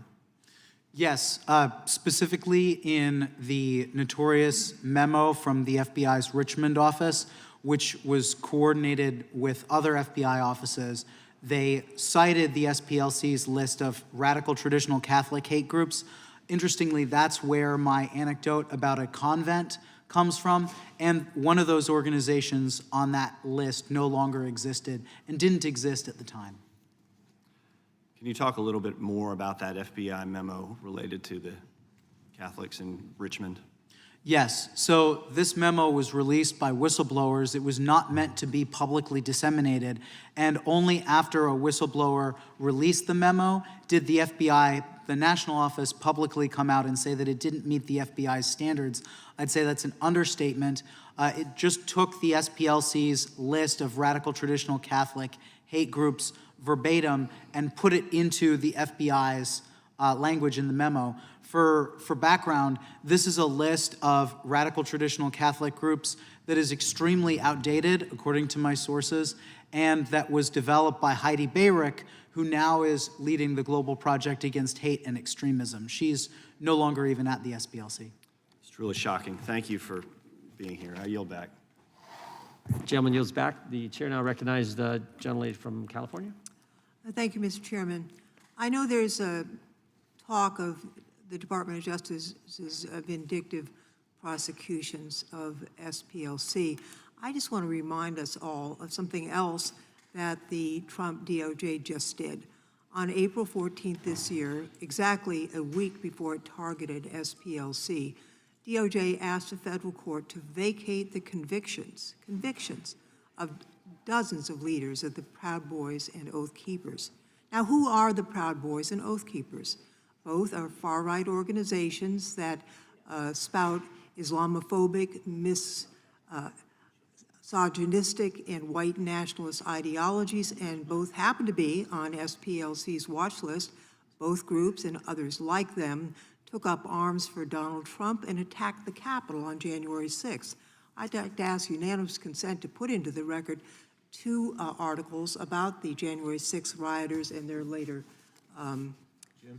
crimes. People forget what happened in the weeks before January 6th. In December of 2020, at yet another pro-Trump rally, they rioted in the streets of D.C., vandalized historically black churches, white nationalists supporting Donald Trump, vandalizing African-American places of worship right here in the Capitol. For their crimes leading up to and on January 6th, these individuals, including Enrique Tarrio, Stuart Rhodes, and many others, were convicted of seditious conspiracy and other felonies and sentenced to more than 100 years in prison collectively. Now, Donald Trump unleashed over 1,500 criminals on our streets, some of who have gone on to commit kidnapping, sexual assault, burglary, death threats against elected officials, and now the department is trying to erase their guilt permanently and ensure they cannot be recharged. SPLC has been tracking these groups for years, long before January 6th, and designated them and others like them as hate groups. SPLC has continued to call out these groups for the danger they pose to our communities and our democracy. The label has upset these groups so much that Gavin McInnes, the founder of Proud Boys, who describes himself as a Western chauvinist and said Muslims are stupid, sued the SPLC in 2019 for defamation for designating them as a hate group, and that lawsuit failed. Ms. Wiley, you've described the Proud Boys and Oath Keepers as the foot soldiers of January 6th. In your opinion, is documenting and naming these groups part of the reason why SPLC is now being punished by the Trump administration? Sadly, because of the pattern of behavior and weaponization that we have seen, it's hard not to conclude that, and particularly because of exactly the point you just raised, Representative Lofgren, that we're seeing pardoning of violence and violent insurrection from January 6th. Now, what does it say about this administration that is prosecuting the group that helped end the Klan, but apparently intending to give taxpayer money to violent white nationalists who vandalized black churches in the Capitol alike through this so-called settlement fund on a lawsuit that was bogus and barred by the statute of limitations? That's what this administration is. Donald Trump rewarding his foot soldiers for assaulting and beating up law enforcement in his name to the tunes of billions of dollars, and punishing their common enemy, the organization that monitors and calls out their crime. I'd like to note that this isn't about just coddling the criminals who tried to overthrow the government and who attacked police officers viciously, and I would add, were convicted in courts of law by juries of their peers, as the Constitution provides, but also an effort, perhaps, to make sure that when a call goes out to violent extremists to overturn the government, to attack violently the government again, that those extremists will know a couple of things. One, that the president will pardon them for their crimes. And two, that the president will reward them monetarily with taxpayer dollars for their violence and for their treason. With that, Mr. Chairman, I yield back. Gentlelady yields back. Before recognizing the gentleman from North Carolina, I do have to step out for a minute. I want to just tell our witnesses that we'll be back shortly, and I do think we have votes at 12 or 12:30, so there may be a little break. And I should have mentioned at the outset, if any of you need a break at any time, you know, you've been there almost 2 hours. I've stepped out a few times. So if you need a break, just please let us know. Real quick, you see? Yes, Mr. Chairman, I have a series of letters from Moms for Liberty. Quickly, yes. Tina Deskovich,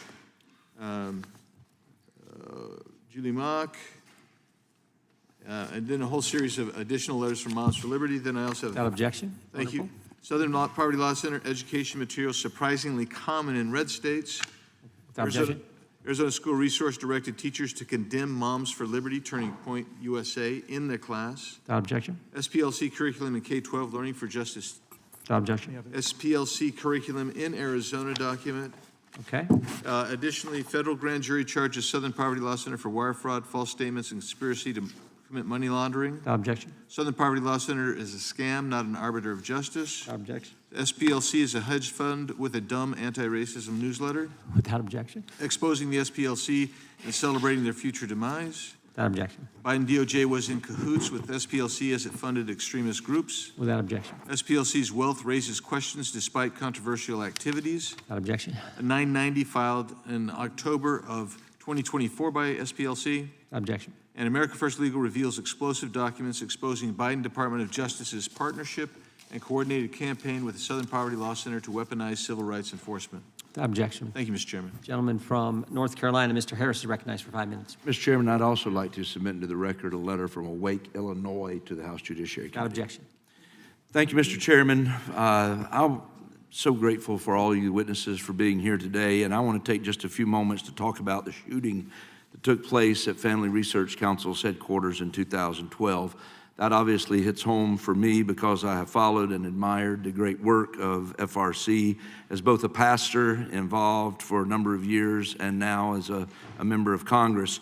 In 2010, the SPLC, as we've talked about today, designated Family Research Council as an anti-LGBTQ hate group and placed it on its so-called hate map.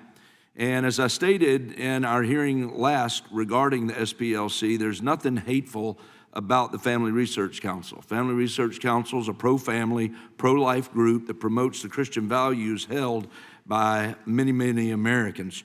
But that didn't stop the SPLC from placing FRC on this map. What was clearly a politically motivated designation was intended to harm FRC, and it had dire consequences. We've mentioned it today. On August 15, 2012, Floyd Lee Corkins II entered Family Research Council's headquarters in Washington, D.C. and opened fire. It was FRC security guard Leo Johnson who heroically tackled Corkins to the ground and wrestled the gun out of his hand despite being shot in the arm. And thankfully, no one was killed, and Corkins was sent to prison for a period of time. However, I want to bring attention today to what Corkins told the police, which we happen to have on video right here. And I would call your attention to Corkins' video. Now, how did you, this building, this organization, how did you find it? Or did you look it up online, or how did you know about it? Southern Poverty Law lists anti-gay groups. I found them online. Okay. A little bit of research on their website and stuff like that. Okay. I did a little bit of research, and guess where he landed? There's no speculation here, you know? There's no need for interpretation at this. The convicted shooter specifically cited SPLC as his source for finding out about Family Research Council. Speaks for itself. Mr. Perkins, what was your immediate reaction when you found out that the shooter learned about FRC through this SPLC hate map? Congressman Harris, I actually anticipated that was the case. In fact, the day after, before the FBI acknowledged it, I stood before dozens of TV cameras on the street in front of FRC and said that FRC may not have pulled the trigger, but they inspired the gunman. I was mocked by the media, but then the testimony, the confession came out. And I asked at that point, SPLC take down Christian groups from this list. They didn't, and the consequences have been in 2017, one of your colleagues, one of my former colleagues, Steve Scalise, was shot. He was targeted by the SPLC. And then, of course, last year, Charlie Kirk, who also was targeted by SPLC, was assassinated. So there is culpability in knowing that this list, this ideological labeling leads to violence. No doubt. And as of yesterday, when I looked up FRC on SPLC's hate map, your organization is still listed despite this attack in 2012. So what impact has this continued designation has it had on the organization and your staff? Well, fortunately, we were large enough that we could sustain SPLC and their blood money that they've been raising to target conservative groups. It has hurt us. We spent $6 million just to enhance our security. It's funny, they're crying now that they're getting their own medicine, that Fidelity is not giving money to them. How about the thousands of conservative groups that were denied donor-driven funds because SPLC's labeling? Is there fairness in that? I think not. And I will say, this may seem like a silly question, but following the 2012 attack on your headquarters, did SPLC ever reach out to apologize? No. Well, I think it's disgraceful that FRC has put such a hate map to begin with in place. SPLC does not need to agree with everything that FRC says, does, or stands for. However, their actions of placing this organization on a hate map is clearly an attempt to cripple and socially ostracize a conservative organization, and it cannot be allowed again and again. With that, Mr. Chairman, I yield back. The gentleman yields back. We now go to the gentlelady from Pennsylvania. I see next. Okay. Then the gentlelady from Washington. I'm looking and seeing you came back, so we're thrilled to have you with us. The gentlelady is recognized for 5 minutes. Thank you so much, Mr. Chairman. It is really a rich irony that Republicans want to argue that Donald Trump or this DOJ care about stopping hate, and that's why they're going after the Southern Poverty Law Center. Donald Trump just set up an illegal $1.8 billion slush fund of U.S. taxpayer dollars to pardon convicted insurrectionists who are tied to white supremacists from the Proud Boys, the Oath Keepers, Nazi supremacists, oh yes, and prohibit any action against his own violations or his family's violations of tax law. You want to argue that Trump's DOJ is trying to stop hate? Give me a break. Trump ran his campaigns and these administrations on stoking fear and racism against communities of color and promoting hate, enacted Muslim bans, kidnapped and disappeared immigrants of all immigration statuses, including U.S. citizens, forced universities to roll back their diversity, equity, inclusion efforts, stripped voting rights from Black and brown voters, disenfranchising women and rural voters with the SAVE Act that he wants to pass. It's all a shameless plan to return America to single-party control by a Republican Party who, unable to win on any sort of policy merits, turns to an old racist playbook that restricts the power of Black, brown, and working-class voters and goes after any political foes just to hold on to power. That's what's happening. For decades, the Southern Poverty Law Center has sued and won jury verdicts against hate groups who conspire and facilitate violence against Black and brown people. The center secured a verdict against the planners of the 2017 Charlottesville rally, the same rally that drew participants whom Donald Trump called very fine people on both sides, and yes, I know what he said after that to try and defend it, but the entire rally was organized by white nationalists. And even after images and videos revealed that these participants put up their arms in Nazi salutes and violently injured counter-protesters and cheered on the former Grand Wizard of the Ku Klux Klan, he stuck by that. SPLC has been winning. That's why Donald Trump wants to target them. That's the problem. Stephen Miller, angry that SPLC called him out back in 2016 for promoting white nationalism and right-wing extremist ideas, has decided to take revenge with an outrageous indictment that is replete with mistakes of fact and law. It is a complete fabrication that any crime has been committed at all. In the words of one former prosecutor, DOJ falls, quote, egregiously short on alleging a crime. So, Ms. Wiley, the indictment and this entire hearing is premised on the theory that SPLC somehow manufactured hate by paying confidential informants. So I want to set the record straight about these informants. Based on what we know from public reporting, did one of the center's informants produce information that successfully prevented a white supremacist group's planned terrorist attacks against a synagogue and gay bar in Las Vegas? Yes, Atawaffen Division is the name of the extremist group, and I should say that in addition to the work that SPLC did that prevented the violence, in fact, it was in 2019, so it was information it turned on to the Department of Justice during the Trump administration. So the suggestion that somehow SPLC only works with an administration based on the party is undermined by this very important fact. And what the FBI found was that this person had already bought the supplies for the attack on a synagogue and a bar where a lot of LGBTQ people frequented. Thank you. I'm going to go through a series of these, so just a yes or no would be great. Did another informant produce information that led to the arrest of a neo-Nazi individual who sought a national security clearance in Philadelphia Navy Yard? Yes. Did an informant produce information that the center used to tip off the FBI about the 2017 Charlottesville rally? Yes. So the center was using informants to root out hate and help the FBI prosecute that hate, not manufacture hate. Is that correct? Yes. And I want to ask you, the charges are also premised on the idea that donors were misled and they didn't know what the funds were being used for. But the New York Times publicly reported there's no donor that's come forward, as Mr. Raskin said. Based on your experience, is there anything different about how SPLC is operating than any other nonprofit?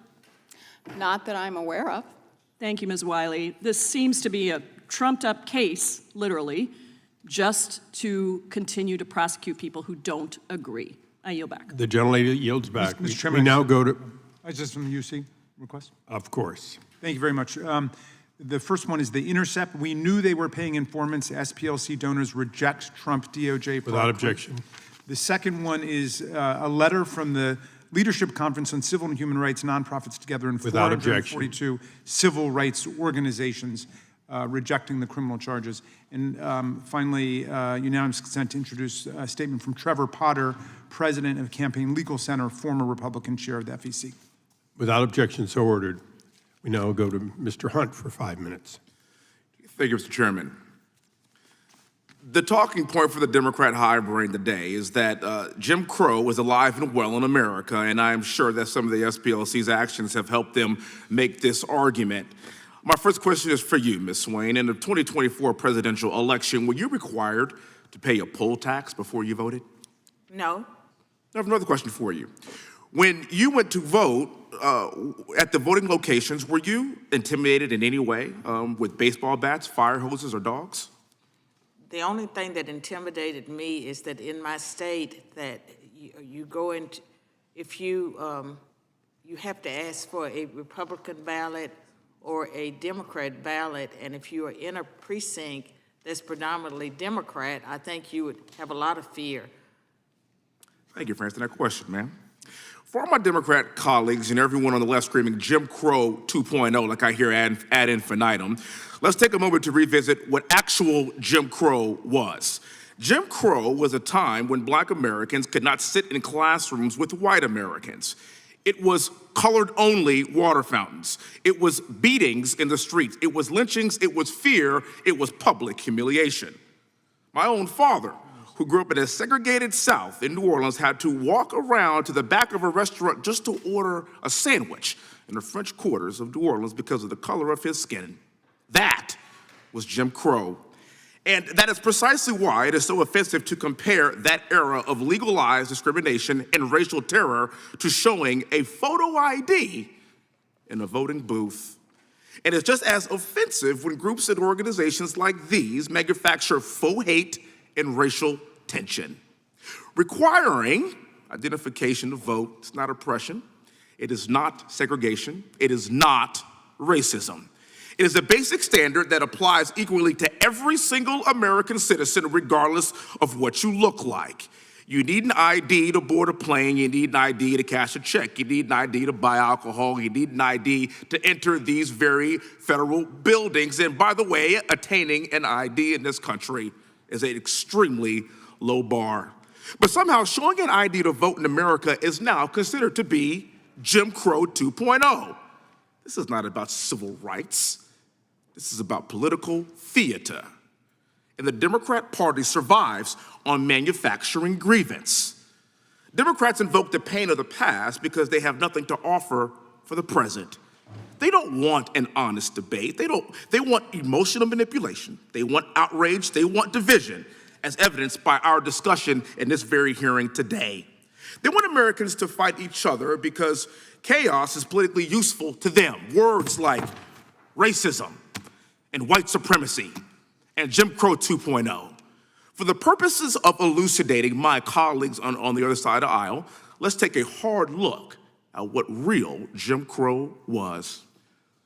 Check out this one behind me. You see, this is Jim Crow.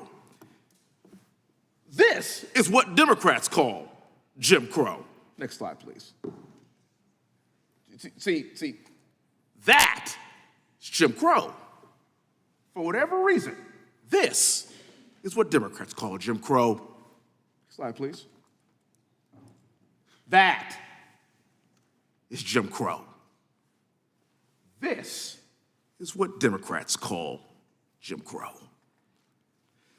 I know that some of these images can seem to be very jarring to many of us that haven't experienced that over the course of the past 40 years of my lifetime. I never saw these things. I never experienced them personally, but I have family members who have and who did. And that's why it is extraordinarily important for us to be very, very careful with what we compare to Jim Crow, because this country has come a very, very long way. I keep saying this over and over and over and over again till I am blue in the face. I represent a white majority district along with 3 of my other black colleagues here in Congress. And you know what? Nobody cares about what we look like. We are being judged not by the color of our skin, but by the content of our character, because we've come a long way from this. I don't want to go back to that. In fact, I want to continue on the path that America has set forward in the name of Jesus Christ. And I want to let people know that we don't need to be angry. We don't need to be divided. We want equality for everyone. Let me be crystal clear. This is not 1960 anymore.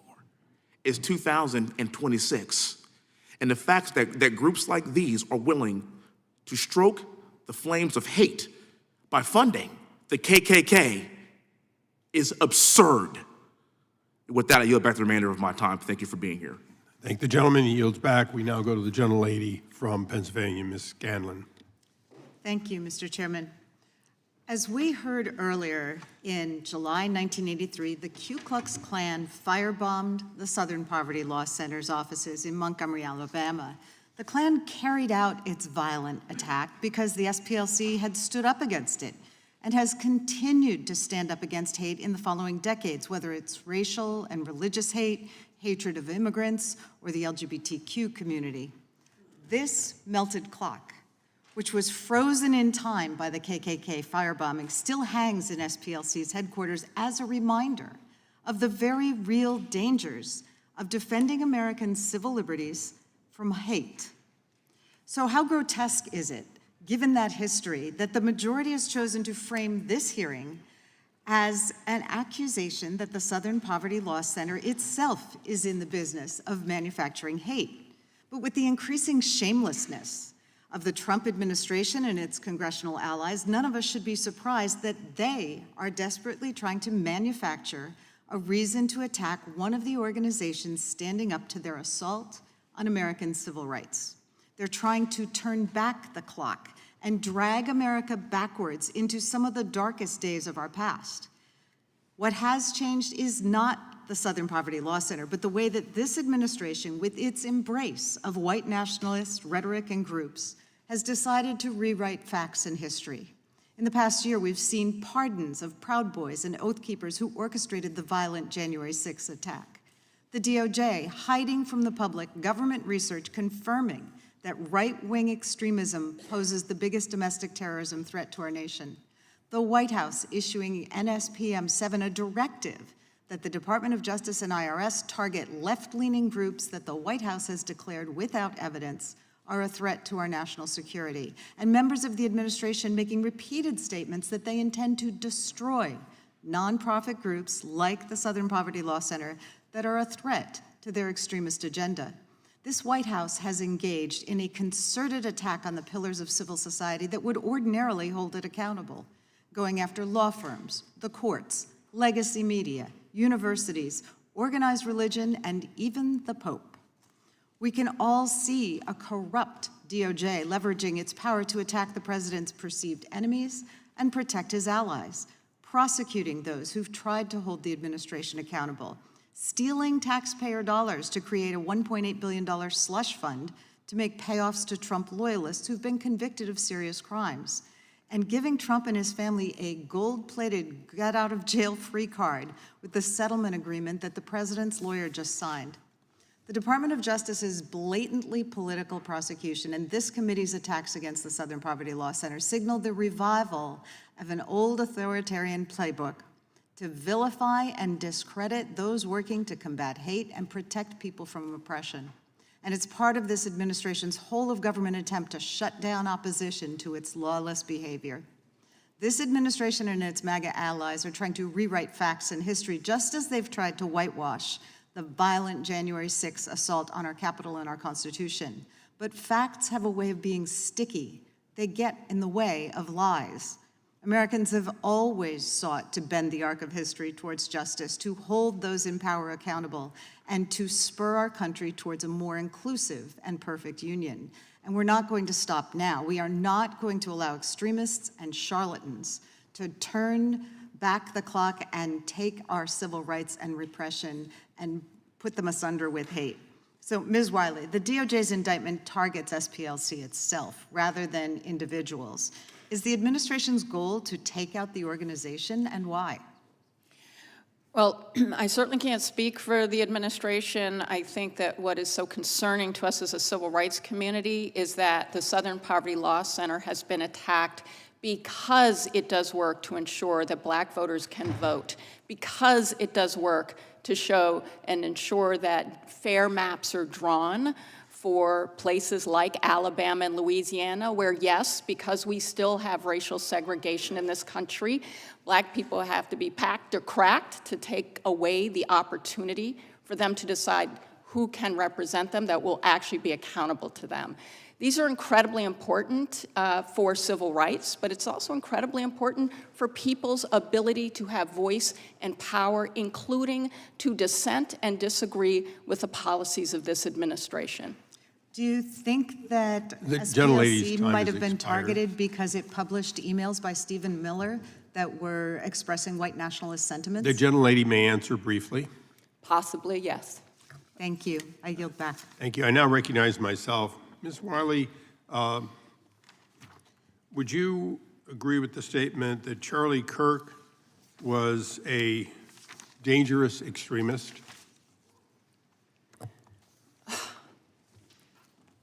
I can't answer the question that way. I can certainly say that No, statements that I am aware of that Mr. Kirk made were ones that I would consider to be dangerous. And would those be the ones that he took directly from the Bible repeatedly? I'm referring to the ones that he made about Black women and Black communities, the stereotyping that stereotyped a whole group of people. So you would put him on a list of dangerous people that should, as the Southern Poverty Center did. I don't designate groups. I'm just Well, you've had answering your opinions on question. everything the Democrats asked for. I just thought you might have an opinion on that. I shared my opinion about some of the things I heard he said, yes. Okay. Would you agree that a group could be good, have a great mission, do a lot of good things, but also commit crimes? Well, I mean, anything is possible. I think what Well, we're no, talking about it's- today is a that was kind of a specific yes or no, but, organization. It's a specific organization we're talking about, though, which is Southern Poverty Law Center. And I So think your, the your, point your, is, your opinion is they can't commit crimes because they do good? my opinion is that we see a prosecution where we know that the Southern Poverty Law Center offered evidence and is asking for accountability about whether that exculpatory evidence was shown to a grand jury. That should concern all Americans. Okay, Mr. O'Neill, I'll ask you essentially the same question. Would you say that Southern Poverty Law Center does some good work, at least historically? Yes. And having looked at the evidence, would you say that it appears to be overwhelmingly evidence of criminal activity? I would direct audiences to page 10 of the indictment, where there's a direct quote from an employee saying, "I certify that I am the sole owner of the above named proprietorship." This is a statement to a bank in December of 2016. And then the statement from then Chief Executive Officer of the SPLC, Margaret Wong, who said that the accounts below listed were opened for the benefit of the Southern Poverty Law Center operations and operated under the center's authority. Okay, so what you have is actual evidence of bank fraud. I'd say it's black and white. Okay. So long as the quotes from the indictment are accurate, I have not seen. People will go to jail if those, if it turns out that, that in fact it was true, but they've indicted them. So, both sides are playing high risk, but it appears as though the evidence is overwhelming. Ms. Wiley, did you ever hear of the Jewish Defense League? Are you familiar with them? I'm not familiar with them. Okay. Anyone else familiar with them?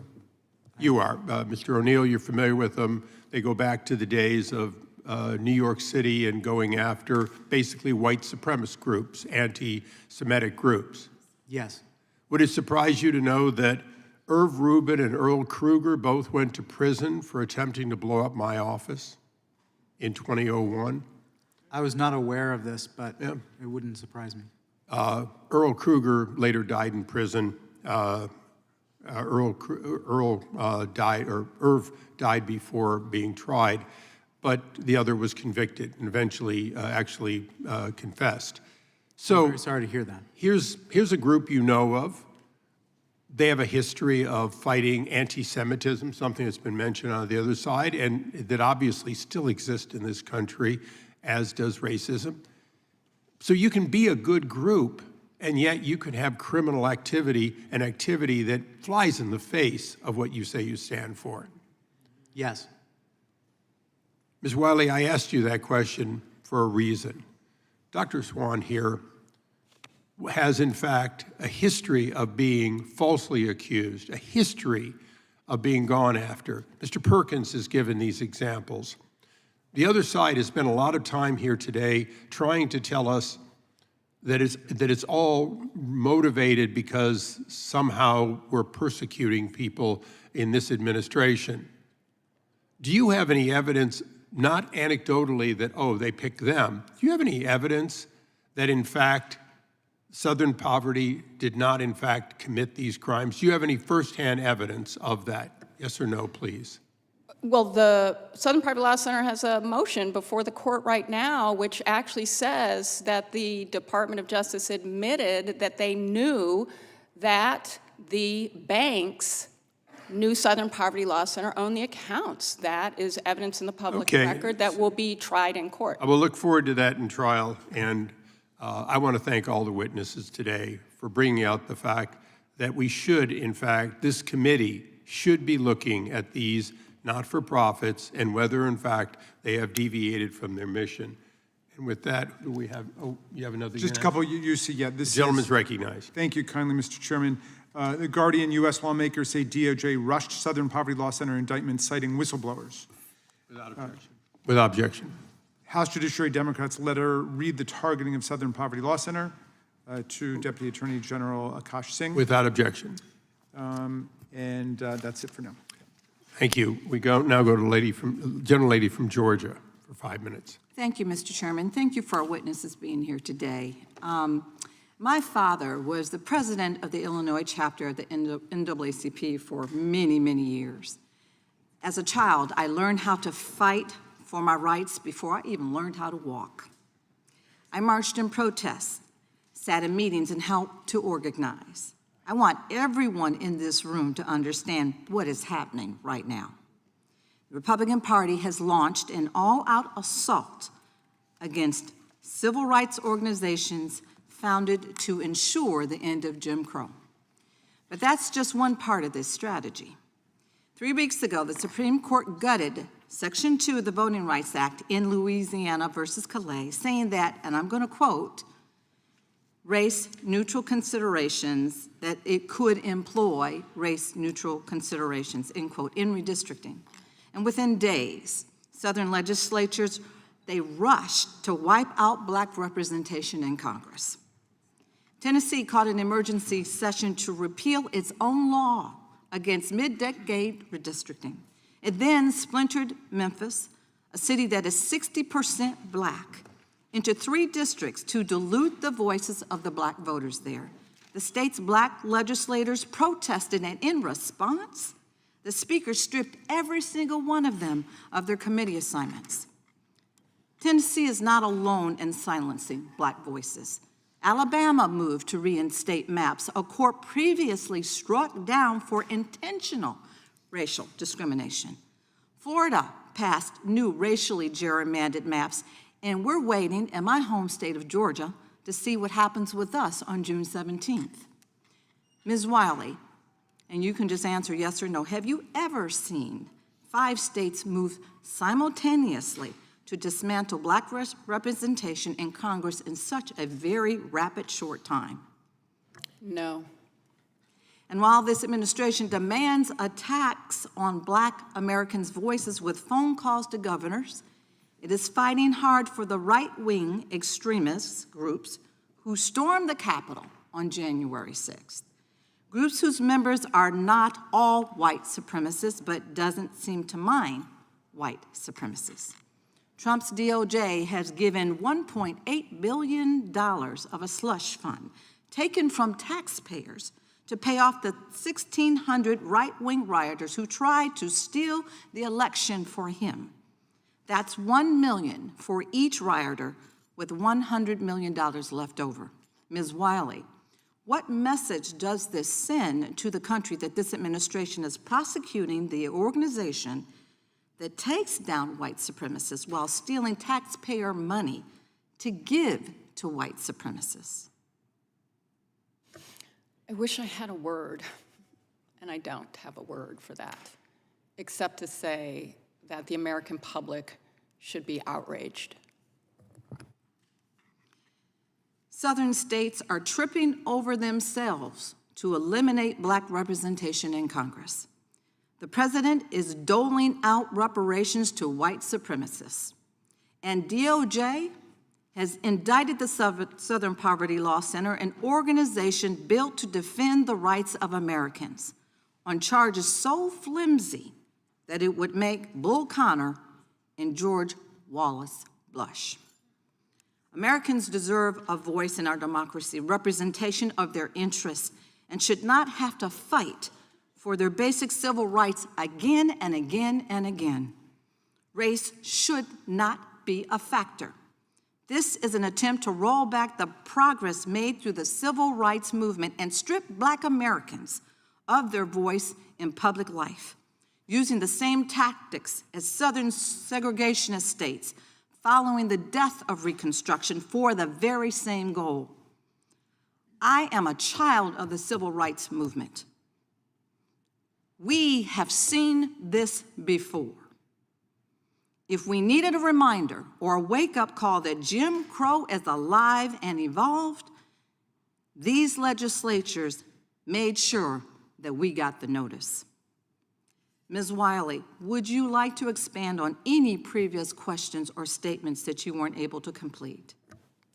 I just want to remind us that the federal agencies, FBI, DEA, AFT, spent over $548 million on informants for a reason, because they thought it was going to help them keep people safe. We're talking about this attack on SPLC at a time when we are facing an administration that cut funds to prevent gun violence, that cut funds to track where and how we might have violent white supremacist neo-Nazi attacks, that cut funds that was going to support public safety, all at a time when we've seen a White House directing Department of Justice about who it wants to prosecute. And as someone who used to work for the Department of Justice, that is unheard of. Thank you, and I yield. Gentleman yields back. The gentleman from Wisconsin is recognized. Yeah, just a couple of comments lead off. First of all, I'd like to thank Congressman Hunt for his pictures up here, showing what it was like in the days in which the Democrat Party just rode roughshod over the South. I'd like to point out that the criticisms of Stephen Miller, to this day, are because the role he took in exposing the Duke lacrosse player hoax, in which 3 people almost were sent to prison for life, and Steve had the braveness to stand up to the politically correct, and eventually those 3 people were found innocent after going through absolute hell. I also want to point out a book by Christopher Rufo called America's Culture Revolution, How the Radical Left Conquered Everything. And in that book, he clearly describes how a goal of the hardcore left, and I think some members of this committee are members of the hardcore left, the degree to which they try to racialize everything. Not just racialize Black Americans, but Hispanic, Asian Americans, everything. That their ultimate goal is the end of the United States as we have it break down.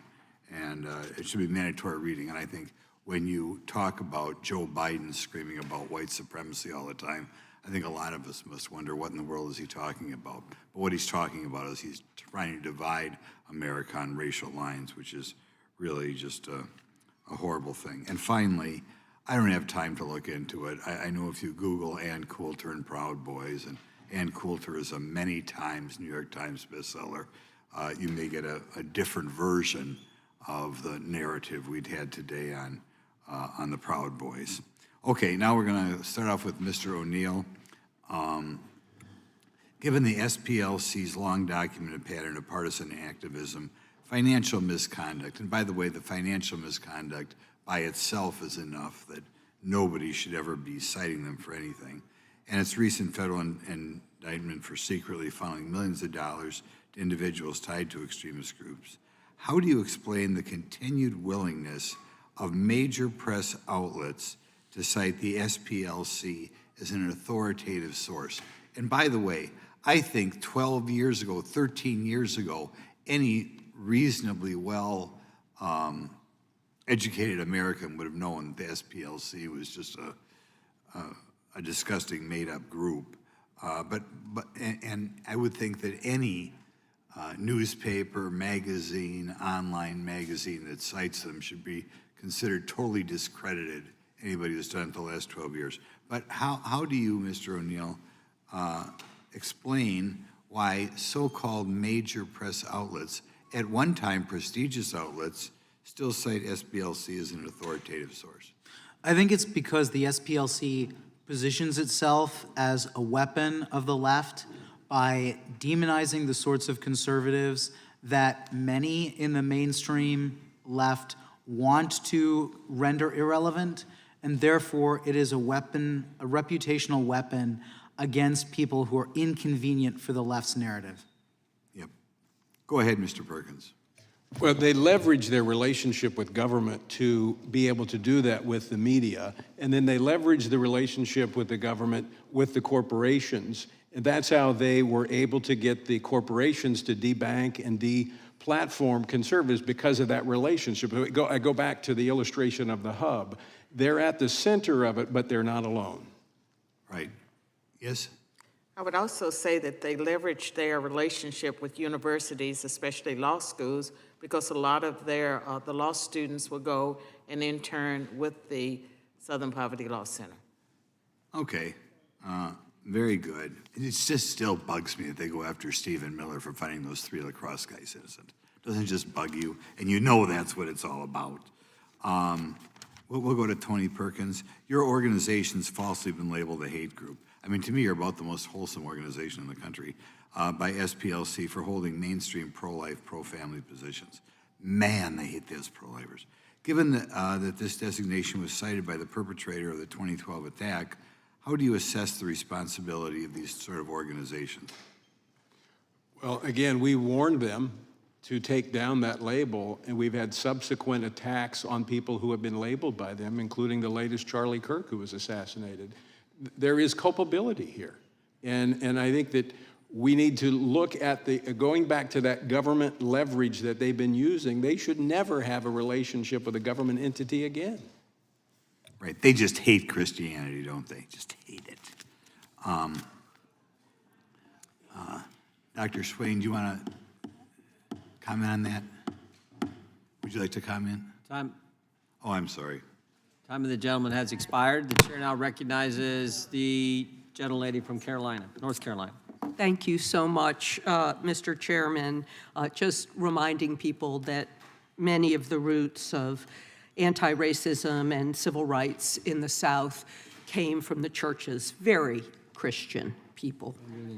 I suppose I need to remind some members of this committee of the long and blood-soaked history of the Ku Klux Klan in North Carolina, maybe even some of our witnesses. During Reconstruction, the Klan lynched and assassinated countless Black and white leaders who opposed them. In the 60s, the Klan grew to more than 10,000 members in North Carolina, more than any other Southern state combined, and they earned the nickname, and North Carolina earned the nickname Klansville, USA. Klan members in North Carolina carried out coordinated terror campaigns culminating in the 1979 Greensboro Massacre, where the Klan and their neo-Nazi allies shot and killed 5 people who were protesting against them. But the story doesn't end there. Only because of the bravery of those who fought back against the Klan, like so many of our Christian ministers and the Southern Poverty Law Center, did we see some change. In the 1980s, the Southern Poverty Law Center launched Klan Watch to monitor, track, and expose the activities of the Klan. In 1987, the Southern Poverty Law Center won a groundbreaking lawsuit, securing $7 million in a judgment against the United Klans of America after their members lynched 19-year-old student Michael Donald in Mobile 6 years earlier, and I know that Mr. Johnson talked about that. Mercifully, the judgment bankrupted the United Klan of America. This verdict greatly weakened the Klan and sent them scurrying underground, though of course we're seeing many of them today. But it didn't stamp out the last rotten remnants of the Klan throughout the South. And those remnants have been planting seeds that have been cultivated by this president. That's why the continued work of the Southern Poverty Law Center and its allies is so essential. Now, Ms. Wiley, is paying for informants to disrupt a violent white supremacist organization like the Klan the same thing as supporting these groups? No, and that's why I was citing the FBI's own use of informants. And actually, was there a book written about an undercover agent, by an undercover agent who infiltrated the Klan, like maybe called Black Klansman? Could you tell us about that? I haven't read the book, but it's a great movie. It's a great movie. So given that the SPLC's incredibly successful history of fighting the Klan and other extremist groups, do you think that the people who have been consistently donating to the SPLC were surprised that the SPLC was paying informants to monitor, report, and expose the violent activities? Well, the only things we've heard in the public sphere is donors saying that the SPLC did what they had hoped donors would do, and we know from the public record that they're continuing to try to give money to the SPLC to continue its work. I kind of hope this lawsuit, this specious lawsuit, results in more contributions to the SPLC. Might be a silver lining to the lawsuit and this ridiculous hearing. Even the amateur hour Trump lackeys at DOJ know that this is a specious lawsuit. They don't believe these cynical charges. They know it's wrong. The SPLC is not funding the KKK or far-right groups. The SPLC is taking them down. But at the same time, the President of the United States is trying to use taxpayer money to fund people who have assaulted police officers and tried to disrupt the peaceful transfer of power. We have to speak truth. We have got to tell the American people what is going on, and that might be the only good thing that comes out of this ridiculous hearing. Thank you, and I yield back. I'm not sure Leo thinks the hearing's ridiculous, but actually, I'm pretty sure he thinks it doesn't. Gentlelady from Georgia is recognized. Thank you so much, Mr. Chair. I have unanimous consent request. I request unanimous consent to enter into the record an article from April 15, 2026, titled Justice Department Moves to Toss Seditious Conspiracy Convictions of Oath Keepers and Proud Boys. Without objection. And the second one I have is several Tennessee House Democrats stripped from committees after last week's special session. Without objection. Thank you. Gentleman from New Jersey is recognized. Thank you, Chairman. I'm going to take the gentlelady from North Carolina's advice and get to what I believe is the truth here. And I'm going to get a little historic on you. Anybody ever hear of Machiavelli? Remember that when you learned that in school? You know, and you can debate the exact wording of what it means. You can debate the exact origin, but the meaning is basic and it's simple and it's as old as politics itself. If you believe, according to Machiavelli, that your cause is important enough, that it's righteous enough, that you want to obtain certain goals, that it's urgent enough, there are no rules, no morals, and no ethics. Truth becomes flexible, and there are no standards anymore. And people start telling themselves that anything is acceptable if they can win, if the outcome is important enough to them. This is about winning. This is about the left wing, I'm sorry, but it's about the left-wing Democratic Party wanting to win and using the SPLC, using each other as tools to make sure that they win elections and put out misstatements. And we have to ask, when it become part of the philosophy? Well, in the last administration, we saw a lot of things, an FBI of lies, an FBI of untruths, an FBI of injustice, an FBI that Joe Biden was willing to rely on politically tainted information, some of which came from the SPLC. Bad information. We know now that it was wrong, that it wasn't true at multiple levels. The AG told us that the greatest threat facing the entire country was domestic violent extremists.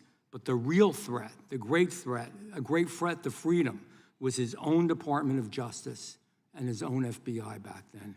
It was scary.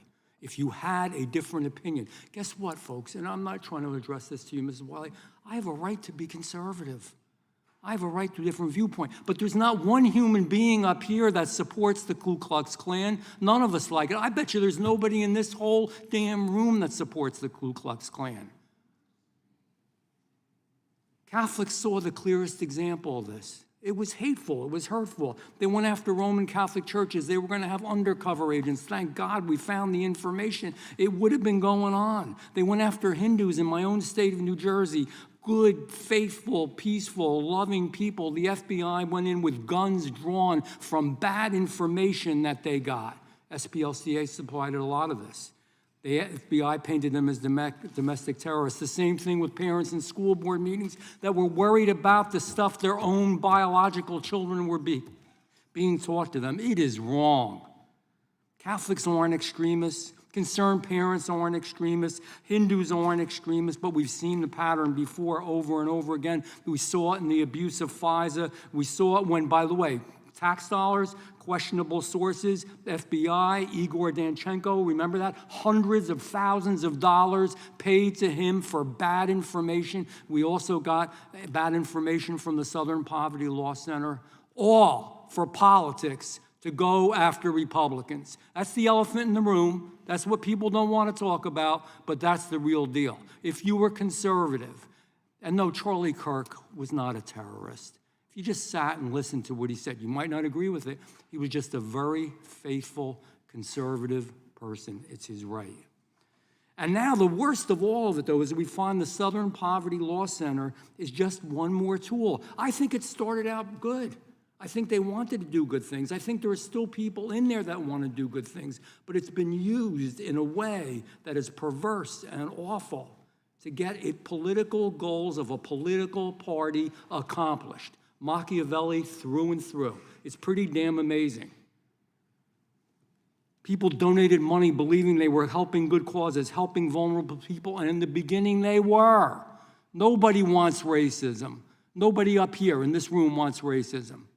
Nobody wants to hurt anybody. Nobody wants to hate anybody. But the Southern Poverty Law Center and the work that they've done in recent times has actually caused more hate, more hurt, and more problems. They gave money to the KKK. I don't give a how you approach it, what you say about it, it's a bad thing. I just got some real quick questions because I know I'm running out of time. Mr. Perkins, should the Southern Poverty Law Center have had such a high level of influence in federal agencies? No. No. Mr. O'Neill. No, in fact, with the FBI memo, the SPLC has suggested that the Catechism of the Catholic Church is itself a hateful document. It's unbelievable. I'm a Roman Catholic. I resent that, Ms. Wiley. I'm not a hateful person. I would never hurt anybody. I resent that. And so do a lot of Catholics, and so do a lot of people of faith. They have a right to... Mr. Chairman, if we're going to run over time, No. can we talk about the president's attack on the Pope? How does an organization... Is that part of your presentation? Last question, then I'm done. How does an organization maintain Gentleman credibility... from New Jersey controls the time.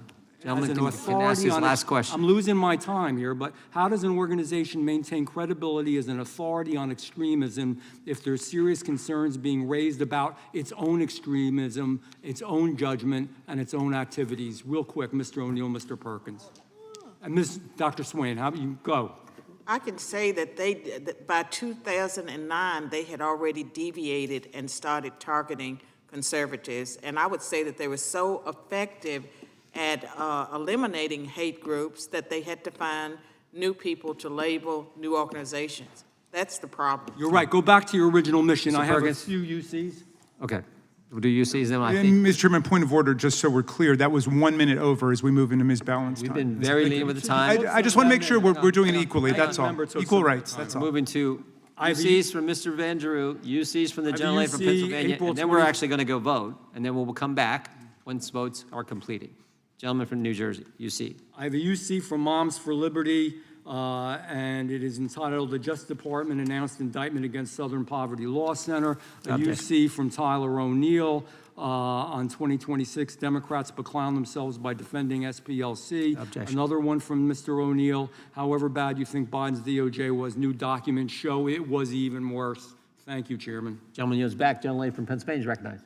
Thank you, Mr. Chairman. I have a unanimous consent request to introduce an article from the Hill dated September 17th, 2025. DOJ quietly removes studies showing right-wing attacks outpace those by the left. Objection.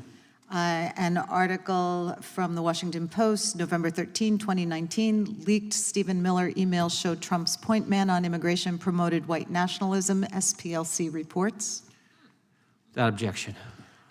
White House issued the National Security Presidential Memorandum 7 in September 2025. Without objection.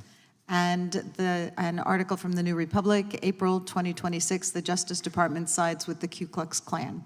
Without objection. And I have two here, massacre at Pittsburgh synagogue tied to anti-refugee sentiment, and Objection. Buffalo Shooters Manifesto promotes great replacement theory anti-Semitism. Without objection. Can I go? The committee will be in recess for a short period of time. The reason we have to leave now is I do know that there's one 15-minute vote, and then the next 5 votes I think are 2-minute votes. I don't want to miss that. So we're gonna recess. There's some lunch for you in the back, and then we'll be back as quick as we can. Committee stands in recess.